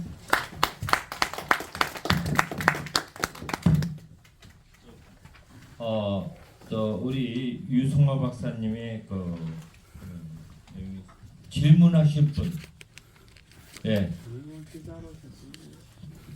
오래 하셔도 됩니다. 질문. 위정척사 사상의 의의를 아까 첫째, 둘째, 셋째 하고 극명하게 참 정리를 잘해 주셔서 감사드리는데, 저는 뭐 화서 선생님의 그 참 심오한 그런 철학 같은 걸 분석을 못 하는데, 한 가지 정말 억울한 게 한 가지 있어요. 왜 이 시대에 살아가는 사람들은 뻑하면은 저 위정척사파 그리고 흉을 보거든요. 그 위정척사 사상을 제대로 알고 얘기하는 건 이제 전혀 아니에요. 들어보면은. 네네. 오늘 여기 이제 우리 벽진지 씨, 문중호 어르신들 이렇게 와 계신데, 벽진지 씨 중에 여자 국회의원이 한 사람이 있었어요. 그 사람이 무슨 인터뷰를 하는데, 제가 저기 화서학회 그 이사로 활동하고 있던 위정척사파들이 주장하는 나라를 망친 그 소리를 듣고 제가 깜짝 놀랐어요. 그게 우리나라 사람들의 지금 시각이 그 정도인데, 제가 이제 여쭤보고 싶은 거는, 그런 위정척사론이 아까 말씀하신 그런 큰 철학을 갖고 훌륭한 그런 이론인데, 언제부터 왜 누가 이게 나라를 망친 이론이다, 그런 거를 주창한 배경이 뭐고, 도대체 이걸 누가 맨 처음에 논문을 썼는지 저도 찾아봤는데 못 찾아보겠어요. 그래서 그게 제일 궁금하고, 혹시나 이게 만선사관에서 그 유래된 거는 아닐까, 그런 생각도 좀 나름대로 해봤거든요.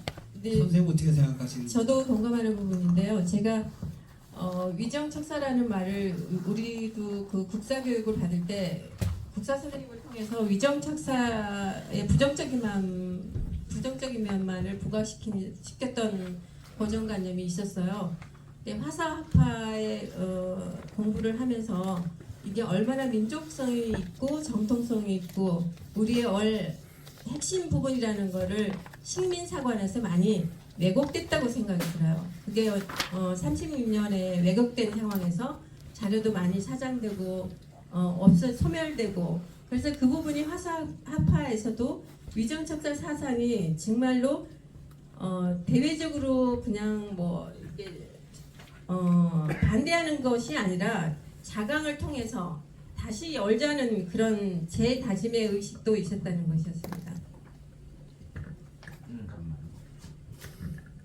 지금 저 이상님 질문과 답변이 있는데, 위정척사에 대한 부정적인 시각의 출발은 교과서입니다. 교과서 집필이 잘못됐어요. 왜 잘못됐냐면은 교과서에서 집필할 때 대한민국 그 현대 국가로 넘어오는데 기능적 역할을 한 것이 개화파가 아주 결정적인 역할을 하고 굉장히 그 많은 사람들에게 중요한 인식을 줬어요. 근데 의리 사상을 강조하는 위정척사파는 굉장히 시대에 대한 그 이해가 없다고 하는, 보수적이라고 하는 부정적 시각을 갖고 평가해갖고 교과서에 실었어요. 그럼 왜 잘못됐느냐? 항상 장단점이 있는데 개화파의 장점은 hun각자적인 시각이에요.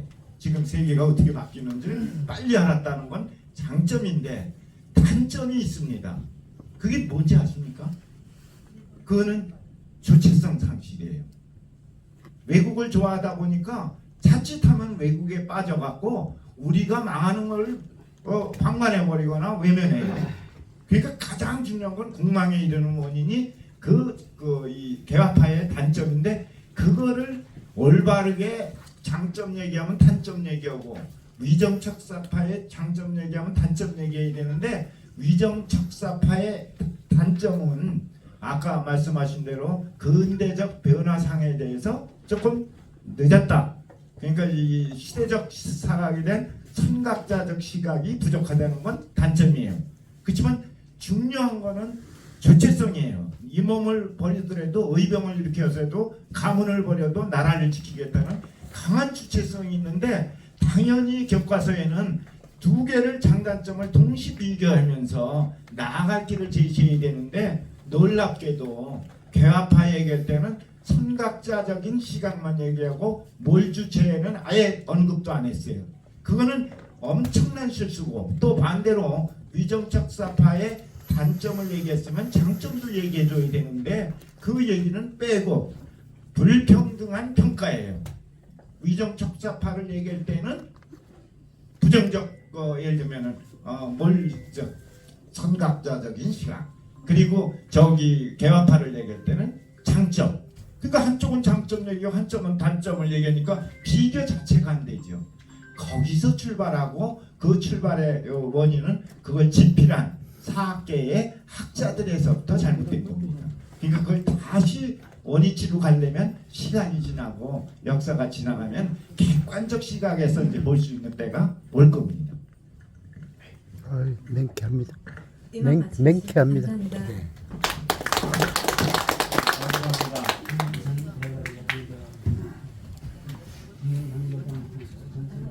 자, 다음은 우리 마지막 대림대학교 이미림 교수님을 소개하겠습니다. 뭐 애 키우냐고 바쁜 것 같아요. 전부 여선생님만 여 박사님들만 다 모셨네.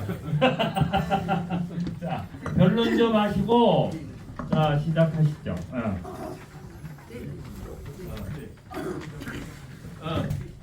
제가 전화가 금방 90분 오니까는 죄송합니다. 조심히 가세요. 건강하시고요.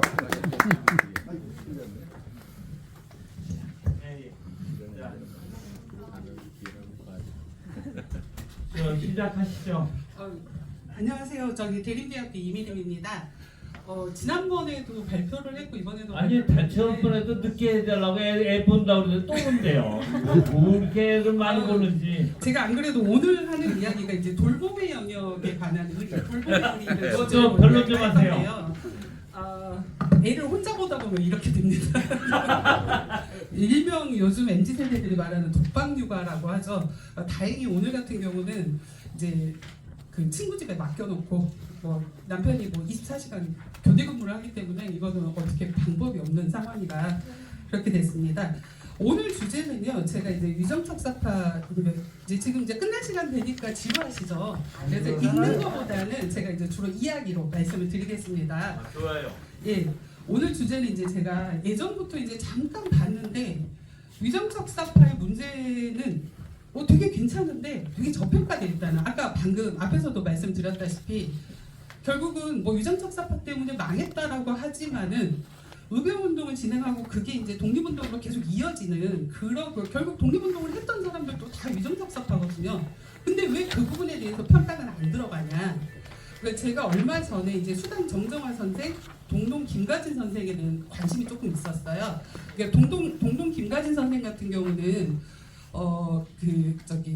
임시정부 국장 제1호 그러니까 이제 정부 국장 제1호로 치러질 만큼 백범 선생님과는 굉장히 각별한 사이셨고 실제 임시정부로 넘어가서 독립운동을 하셨던 분이거든요. 근데 그분의 며느리였던 수당 정정화 선생님이 계세요.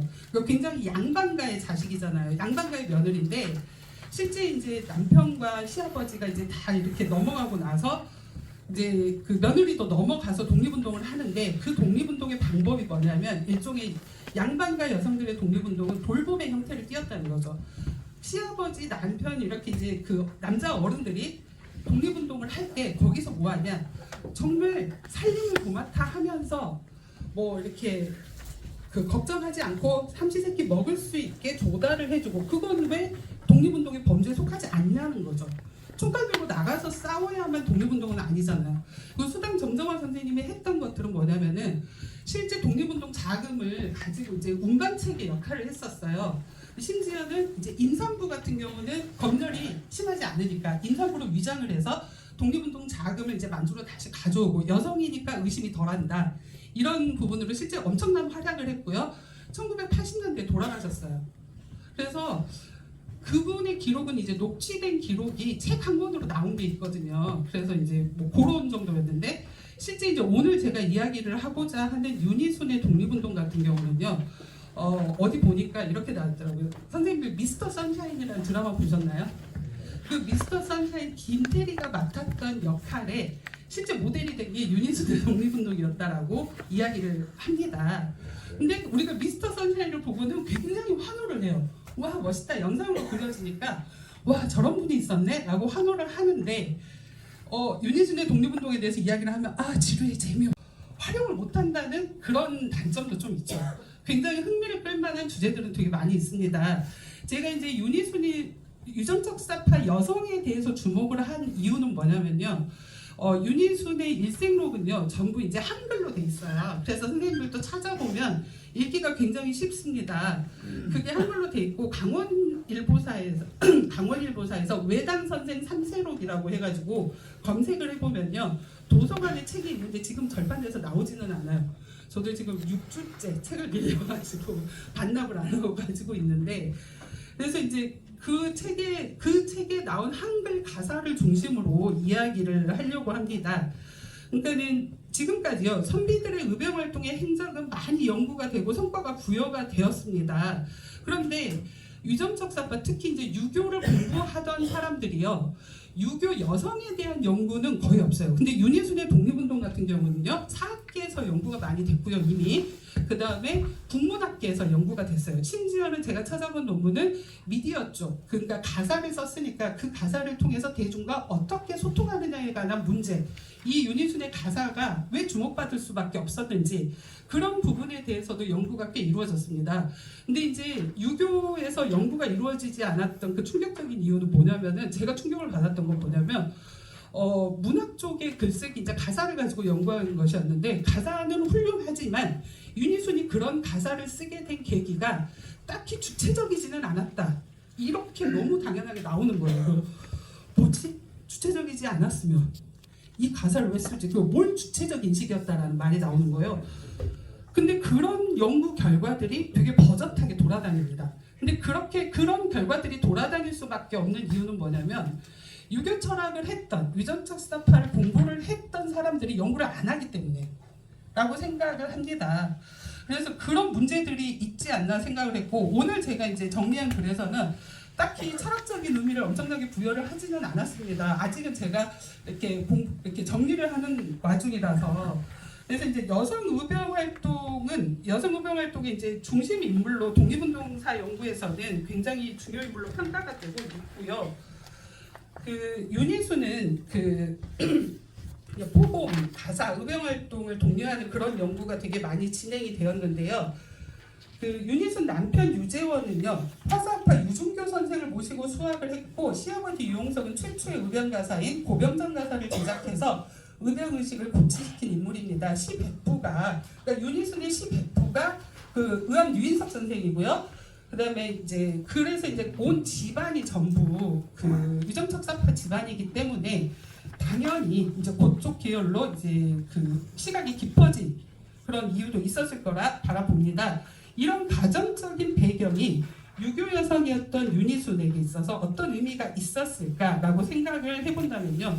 윤희순 또한 결혼을 했을 때 집안이 되게 가난했다라고 합니다. 결혼을 했더니 시모는 돌아가시고 시아버지였던 유용석이 되게 이제 살림을 맡고 있었는데 어떻게 할 수가 없었대요. 그래서 이제 공부보다는 먹고 사는 거에 생계 유지에 힘을 기울이게 되었는데 윤희순이 결혼을 하면서 그 살림을 도맡아 하면서 시아버지와 이제 남편 전부 다 이제 좀 학행에 힘을 기울일 수 있었고 이제 그런 상황이었다라고 합니다. 그런데 그래서 이제 윤희순 같은 경우는 이제 이렇게 보신다면은 예를 들어서 그 가사를 적을 때도요 자신의 정체성을 어떤 식으로 드러내냐면 조선 선비의 아내 윤희순 이렇게 이야기를 합니다. 그러면 이걸 가지고 이제 이 해석을 이렇게 문학계나 뭐 다른 학계에서는 어떻게 해석을 하냐면 이렇기 때문에 자신보다는 선비의 아내를 내세워서 이름을 만들었다는 측면에서 그 뭐라 그럴까 저기 약간 자신의 주체적이지 않다라고. 그러니까 윤희순 이름 석자를 제일 앞에 내세우는 게 아니라 선비의 아내 윤희순 이렇게 했다고 그렇게 평가를 해요. 근데 저는 그 부분에 있어서는 그렇게 평가할 일은 아니라고 생각을 하거든요. 근데 그 시대를 정확하게 이해를 하지 못하고 선비의 아내가 가지는 위치를 정확하게 파악을 못하기 때문에 그런 게 아닌가라고 생각을 했었습니다. 그래서 그런 평가가 있고요. 그 다음에 이제 뭐 예를 들어서 윤희순 선생 같은 경우는 시아버지가 이제 의병장으로 나갔을 때 이제 무사하게 귀가하기까지 뭐 300일 동안 실제 단을 쌓고 치성을 올리는 유교적 의식 이런 것들을 많이 생각을 했고요. 실제 이제 그 당시 의병들이요 어떤 식으로 의병 활동을 했냐면 처음에 시작은 그랬어요. 의병들이 행군을 하다가 뭐 이렇게 뭐 무기도 군량도 이제 갖추지 못한 상태에서 되게 괴로운 거. 뭐 군량 부족이잖아요. 그러니까 마을에 들어가서 도움을 요청을 하는데 그 이미 다 먹고 살기 힘든 상황에서 그런 의병들을 도와줄 사람들이 사실은 얼마나 되겠습니까? 그래서 심할 때는 이제 뭐 이렇게 약간 이제 좀 강제적으로 하기도 하고 그랬는데 윤희순 같은 경우는 그런 연고가 없고 배가 고픈 사람들에게 식사 공개를 자신이 주도해서 있는 거를 전부 풀어서 그걸 다 먹입니다 실제로. 그래서 이제 그 저기 뭐지? 각주 12번을 보면은요. 이렇게 이제 숫 장아찌들이 숫사기에 갖다 놓은 걸 주로 밥을 지어 주었는데 이 밥이 아마 한 100명에서 200명분은 넘었을 거라고 이제 예상을 하더라고요. 그런데 이제 그 기록에 보면은 누가 시켜서 그렇게 한 게 아니라 심덕 속에서 저절로 우러나서 한 것이다. 뭐 이렇게 이야기를 하고 그 다음에 의병을 도와주자는 그런 마음으로 가사를 되게 많이 지어요. 근데 그 가사가 되게 뭐 철학적이고 심오하고 이런 거는 아니에요. 되게 직설적이고요. 이렇게 들으면 바로 이해가 되고 되게 이제 선동적이기도 하고 그런 내용의 가사로 알아듣기 쉽게 돼 있습니다. 예를 들면 우리 임금 우리 안사람네들 괴롭히면 우리 조선 안사람도 가만히 보고만 있을 줄 아느냐. 우리 안사람도 의병을 할 줄 안다. 이런 식으로 해요. 그리고 우리가 도와줄 일은 사람들한테 포고문을 쓰면서 의병들 버선을 만져주고 잘 먹여주고 뭐 이렇게 해야 된다라고 계속해서 부녀자들과 이런 사람들을 이제 독려를 하기 시작을 합니다. 굉장히 저는 그 당시에 양반가의 여성이 할 수 있는 최선의 방법이 아니었나 생각을 하고요. 실제 그 의병 활동을 나가서도요. 그 총칼 쓰는 법을 배우고 실제 훈련도 해요. 훈련도 하고 직접 나가기도 합니다. 그래서 이제 그런 식으로 활동을 했는데 윤희순의 글이 주목을 받는 이유가 그 여성의 일상 언어로 쓰였다는 점 보다 이제 그래서 효과적으로 전달력이 조금 더 있었다는 점 그리고 그렇기 때문에 많은 이들이 어린아이부터 뭐 부녀자들까지 노래로 부르고 외울 수 있도록 함으로써 사람들의 의식을 깨우치고자 했던 점 그래서 실천적 행동을 위한 의식 계몽 운동이라고 볼 수 있는 점, 의병활동 독려를 위한 방문 형식을 취하고 있다는 점이 특징적이고요. 윤희순의 글이요 신세 한탄이나 자기 만족은 아니라는 거죠. 글의 수용자, 그러니까 그 글을 읽는 사람으로 하여금 그 글을 읽는 사람을 적극적으로 배려한 형식과 목적으로 만들어졌다라고 하는 것입니다. 그래서 저는 이제 아까 말씀드렸던 조선 선비 아내 아니면 또 안사람 이런 표현을 쓴 게요. 자신의 실천적 활동의 기반이 그러니까 유교 사상의 뿌리를 둔 말하자면 위정척사에 기반한 의리사 그리고 이제 상당히 직설적이고 사실적인 형태의 글쓰기를 하는데요. 외놈 앞잡이가 되어 부끄러운 짓을 하지 말라는 이야기 뭐 이런 식으로 뭐 너희 사람들은 어느 나라 사람이냐 그러니까 실제 앞잡이 간장 노릇을 하던 사람들까지 이제 뭐라고 하는 그런 글을 많이 씁니다. 이걸 각주 21번 보면은 또 이제 이런 외놈 앞잡이들아라고 하는 이제 그런 가사가 있고요. 이제 실제 근데 윤희순이 그렇게 뭐 글쓰기를 잘했다거나 학문적인 깊이가 있었다거나 그러지는 못했던 것 같아요. 뭐 겸손이었을지는 모르겠는데 해평용식 일생록이라는 책을 보면 제 끝부분을 확인해 보니까 그래요. 그 할미는 공부가 없어서 잘 쓰지를 못한다 이렇게 이야기를 합니다. 그런데 이제 선비들의 글과는 조금 다른 차원으로 읽힐 수가 있겠죠. 솔직한 화법으로 쉽고 설득력 있게 풀어낸 윤희순의 글쓰기가 오히려 선비들의 어려운 글쓰기보다는 사람들의 설득력을 얻고 마음을 이렇게 얻을 수 있었다라고 하는 평가가 있습니다. 그래서 이제 그 남편이었던 유재원의 행장을 보면요, 이게 이제 갑주 25번인데요. 실제 윤희순이 어떤 식으로 이제 의병 활동을 했었나, 어떤 식으로 마을의 여인들을 의병에 나서게 독려를 했는지가 나와 있습니다. 선비들의 방식을 여성들이 호응할 수 있는 그런 방법으로 치환을 시켜서 정말 영리한 사람이 아닌가 생각을 하고 있습니다. 이런 실천성이야말로 위정척사 유교 정신의 뿌리가 아니었나라고 합니다. 실제 윤희순은 막 결혼하자마자 아이가 생기진 않았어요. 결혼하고 나서, 그러니까 36살 때 첫 아이가 생겼는데 시아버지가 망명을 떠난 후에 세상에 그 늦게 결혼한 지 거의 20년 가까이 돼서 생긴 아들을 지언정 큰일 하시는 시아버님을 죽도록 알려줄 수가 없다. 죽어도 알려줄 수가 없다라고 단호하게 한거했던 그 기록이 남아 있습니다. 그래서 이제 시아버지가 이제 통곡을 하면서 경절국치 이후에 오랑캐 정사 받아들일 수 없다고 자결하자라고 주장을 하니까 이제 가족들이 후위를 기약하자라고 하면서 그때 이제 만주 통화 지역으로 망명을 합니다. 그래서 실제 윤희순은요, 동창학교 지원을 받아서 노학당을 창건하고 교장직을 맡게 되고요. 1915년 폐교는 했지만은 유림 의병들과 같은 교육을 통한 항일운동의 중요성을 깨닫고 맥락에 같이 한다는 점이 되게 중요하다라고 생각을 합니다.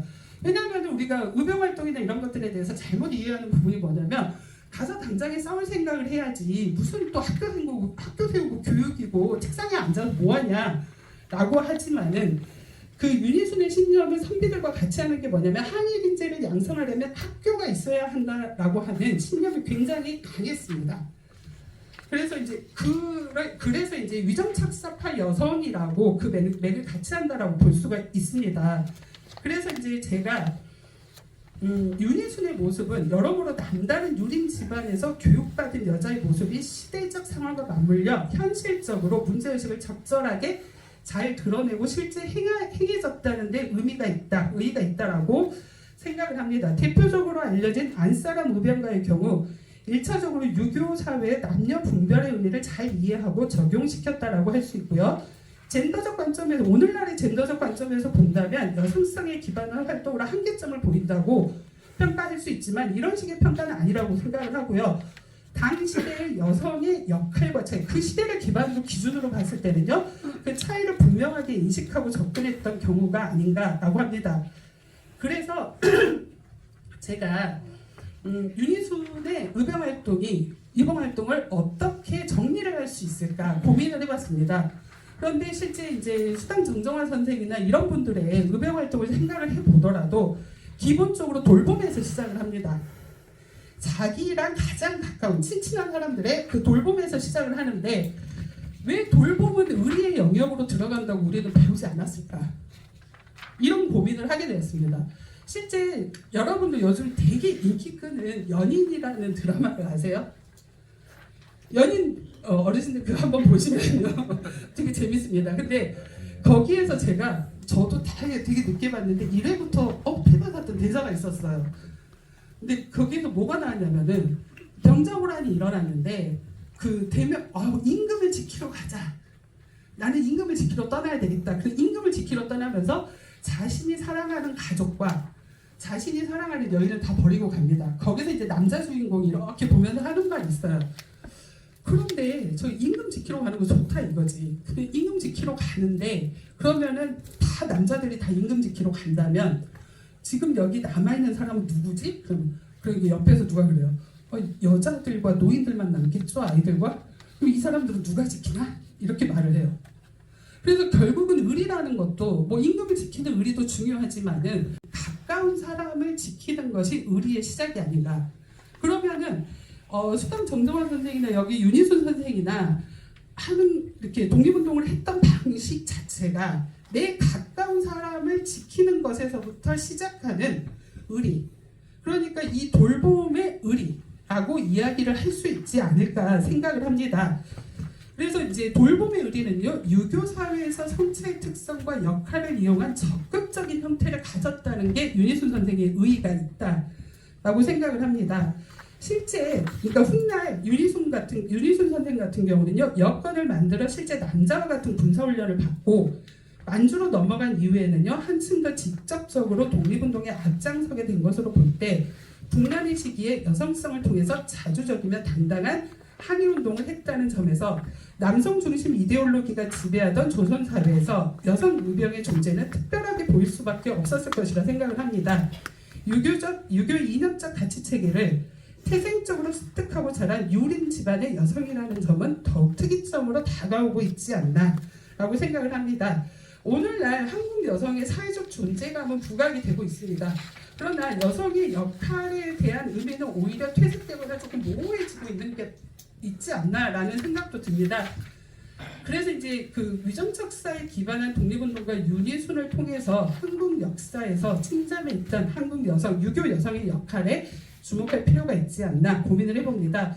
그래서 제가 마지막으로 한 가지 말씀드리고 싶은 것은요, 여성들, 실제 독립운동을 하고 의병운동을 했던 그 여성들에 대한 연구나 그런 것들을 게을리하지 않아야지 나중에 다른 학계에서는요, 이게 그렇게 이제 아까 선생님들 말씀하신 것처럼 되게 유정척사가 나쁜 거라고 얘기를 하기 때문에 이렇게 양반가의 여식이니까 유교 여성이니까 되게 몰주체적 인식이다, 이런 식으로 평가가 너무 당연하게 다른 계열의 다른 학계 논문에서 돌아다니고 있더라 라고 하는 것입니다. 근데 만약에 철학계에서 이걸 명확하게 먼저 분석을 했다라고 한다면 그런 사람들이 후발주자로 논문을 쓰면서 감히 그렇게 쓰지는 않겠죠.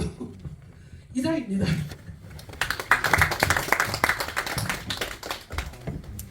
논문을 이제 진짜 이걸 이제 하나하나 뜯어서 가사를 나중에 이제 정리를 해보려고 합니다. 바쁘신데 너무 아니 질문 받으시죠? 해주세요. 저 질문 있으신 분, 또 여성 운동에 대해서 사실 별로 아는 게 없어서.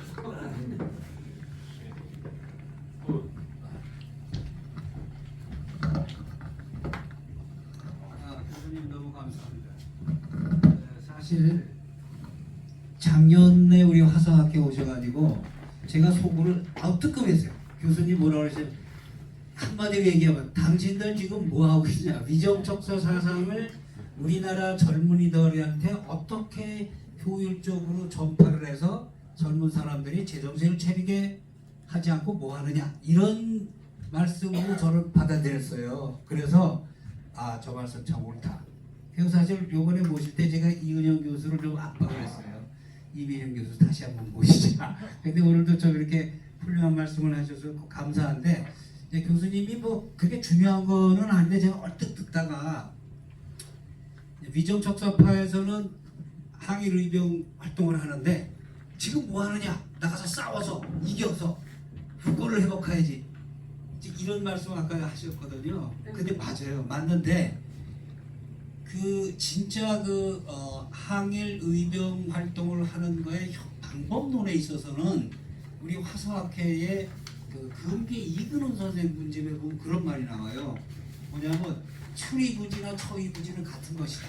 그러니까 추리부지라는 거는 나가서 총칼을 들고 싸워서 국가를 지키는 거, 처위부지라는 건 후방에서 무슨 지금 말씀하시는 돌봄이라든가 아니면은 또 이렇게 교육 사업, 그 다음에 계몽 사업, 그리고 이제 의병 지원하는 분자금을 모은다든가 이렇게 다 처위부지거든요. 그래서 우리 진짜 화성학파의 그 의병 활동은 나가서 싸우는거나 두에서 후원하는 거나 이건 똑같이 평가를 했다. 이걸 참고로 말씀을 드립니다. 예, 감사합니다. 참고로 하나 더 말씀드리면, 선생님들 이제 강정일당이라는 분에 대해서 알고 계실 겁니다. 뭐 임윤지당 선생님과 함께 조선 선비여성 하면 이제 두 분 대표적으로 꼽는데요.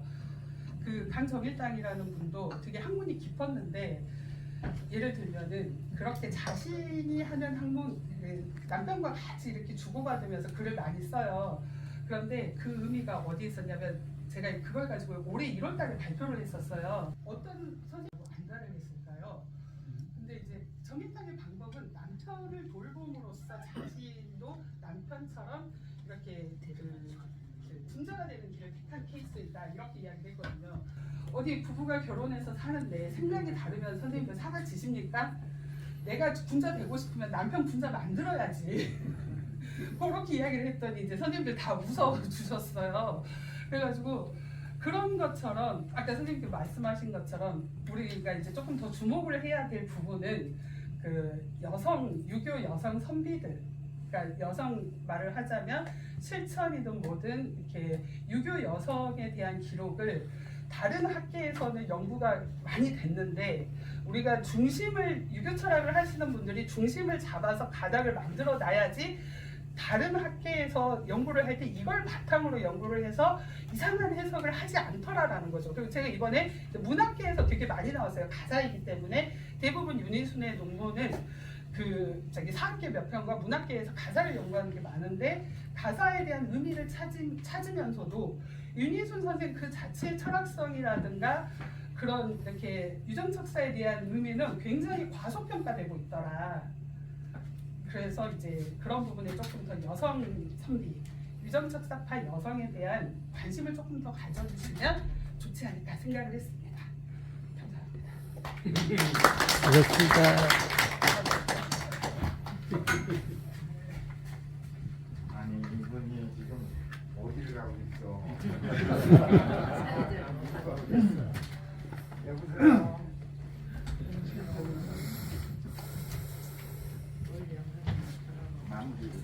예. 다름이 아니라 지금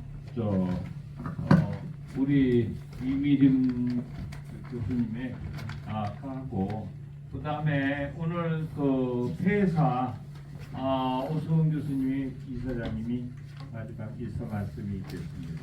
그리고 요거 끝난 다음에 전체 단체 사진 예. 어쨌든 오늘 자주 제가 나와서 죄송합니다. 뭐 일이 잘 집어넣는지 모르겠어요. 지금 끝나는 건 사회자 끝내도 되는데 놓습니다. 제가 나온 김에 정리하도록 하겠습니다. 오늘 하서학계 이 발표장에는 시민들의 시각이랄까 국민들의 시각이 사실은 외면되어 있는 사각지대에 지금 기자 자체가 전에는 이후림 유교 발표라는 벌떼같이 왔던 시절이 얼마 전까지 있었는데 점처럼 외면되고 있어요. 근데 오늘 발표의 화서학계 변화를 아시고 있는지 모르겠어요. 오늘 발표의 화서학계 자체의 변화가 남자분이 하나도 없다는 거, 네 분이 다 여성분이었다는 거, 이건 엄청난 시대조류와 같아요. 그래서 이것은 우연히 이런 게 아니라 지금 한국 사회가 남자 중심의 사회에서 여성 중심 사회로 그리고 이제 서로가 공존하는 사회로 넘어가는 과정에 지금 하나의 양태가 여기서도 나오고 있습니다. 근데 여성의 역할이 왜 중요한지도 알아야 돼요. 이제는 과거에 구성물이었던 여성이 아니에요. 여성이 이어질 때 미래가 이제 열릴 겁니다. 그래서 비록 시간이 걸려서 좀 오래 걸리더라도 지금 급하게 자꾸 유교를 다시 부흥한다는 생각은 조금 성급한 것 같아요. 유교 자체가 거시 학문입니다. 무슨 얘기냐면 거시 경제예요. 인생 전체의 승리를 목표로 삼는 거지 한순간의 승리가 아니에요. 그거와 마찬가지로 거시적인 역사로 볼 때에는 유교는 한번 침체했으면 반드시 이제 성장해서 나올 때가 나옵니다. 이미 중국은 이미 유교 사회로 바뀌고 사회주의 보완으로 됐습니다만 한국은 지금 워낙 유교가 가까이 있었고 조선유망하게 가까이 있기 때문에 실감이 안 되고 부정적 시각이 있을 때 사시대가 올 때 다시 유교가 살아날 거라고 저는 확신합니다. 그게 문제냐면 최소한 남북 통일 이후예요. 그때까지는 우리가 소중한 건 뭐냐면 유교의 장점과 본질과 핵심을 정확하게 전달해주고 있는 것, 이게 지금 우리가 할 일이라고 저는 보면서 여러분들도 같이 생각하고 앞으로 그날이 올 때까지 그래서 건강하게 떠오르고 아주 이 올해 지금 올해 최고 오래 사시는 게 요새 과학적으로 증명이 됐는데 알고 계시는지 모르겠어요. 100세가 넘는 제일 착하게 사는 거예요. 그게 최후의 승리자. 시원찮게 착하면 또 중간에 죽어요. 제일 착하면 시원찮게 착하면 병들어 죽습니다. 진짜 착하면 원인무효가 되버려요. 그래갖고 장수가 되고 정직하고 착직하면 왜 그러느냐? 결국은 내 마음이 편안하니까. 내 마음이 편안한 사람이 마지막 승리자가 됩니다. 그러니까 그걸 믿고 어려운 여건 속에서도 이렇게 늦게까지 자리해 주셔서 다시 한번 감사드립니다. 오늘 학술대회는 아주 잘 된 걸로 저는 봅니다. 발표자 네 분에게 다시 한번 박수 한번 주시죠. 예.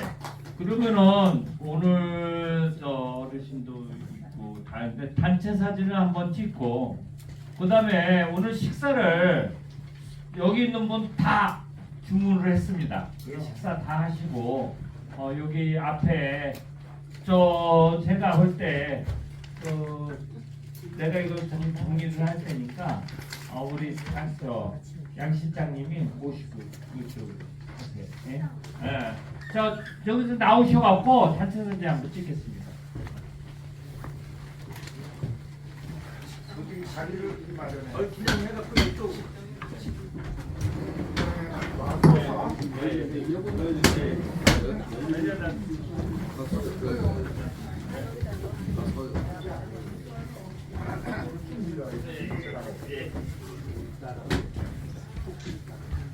나오시죠.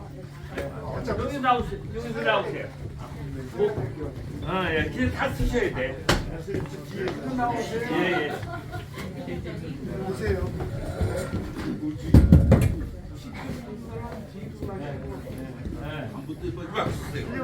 제가 찍습니다.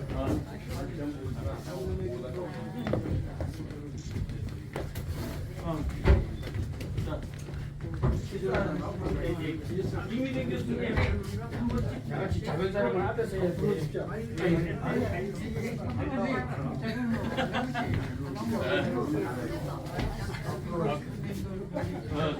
저 앞에.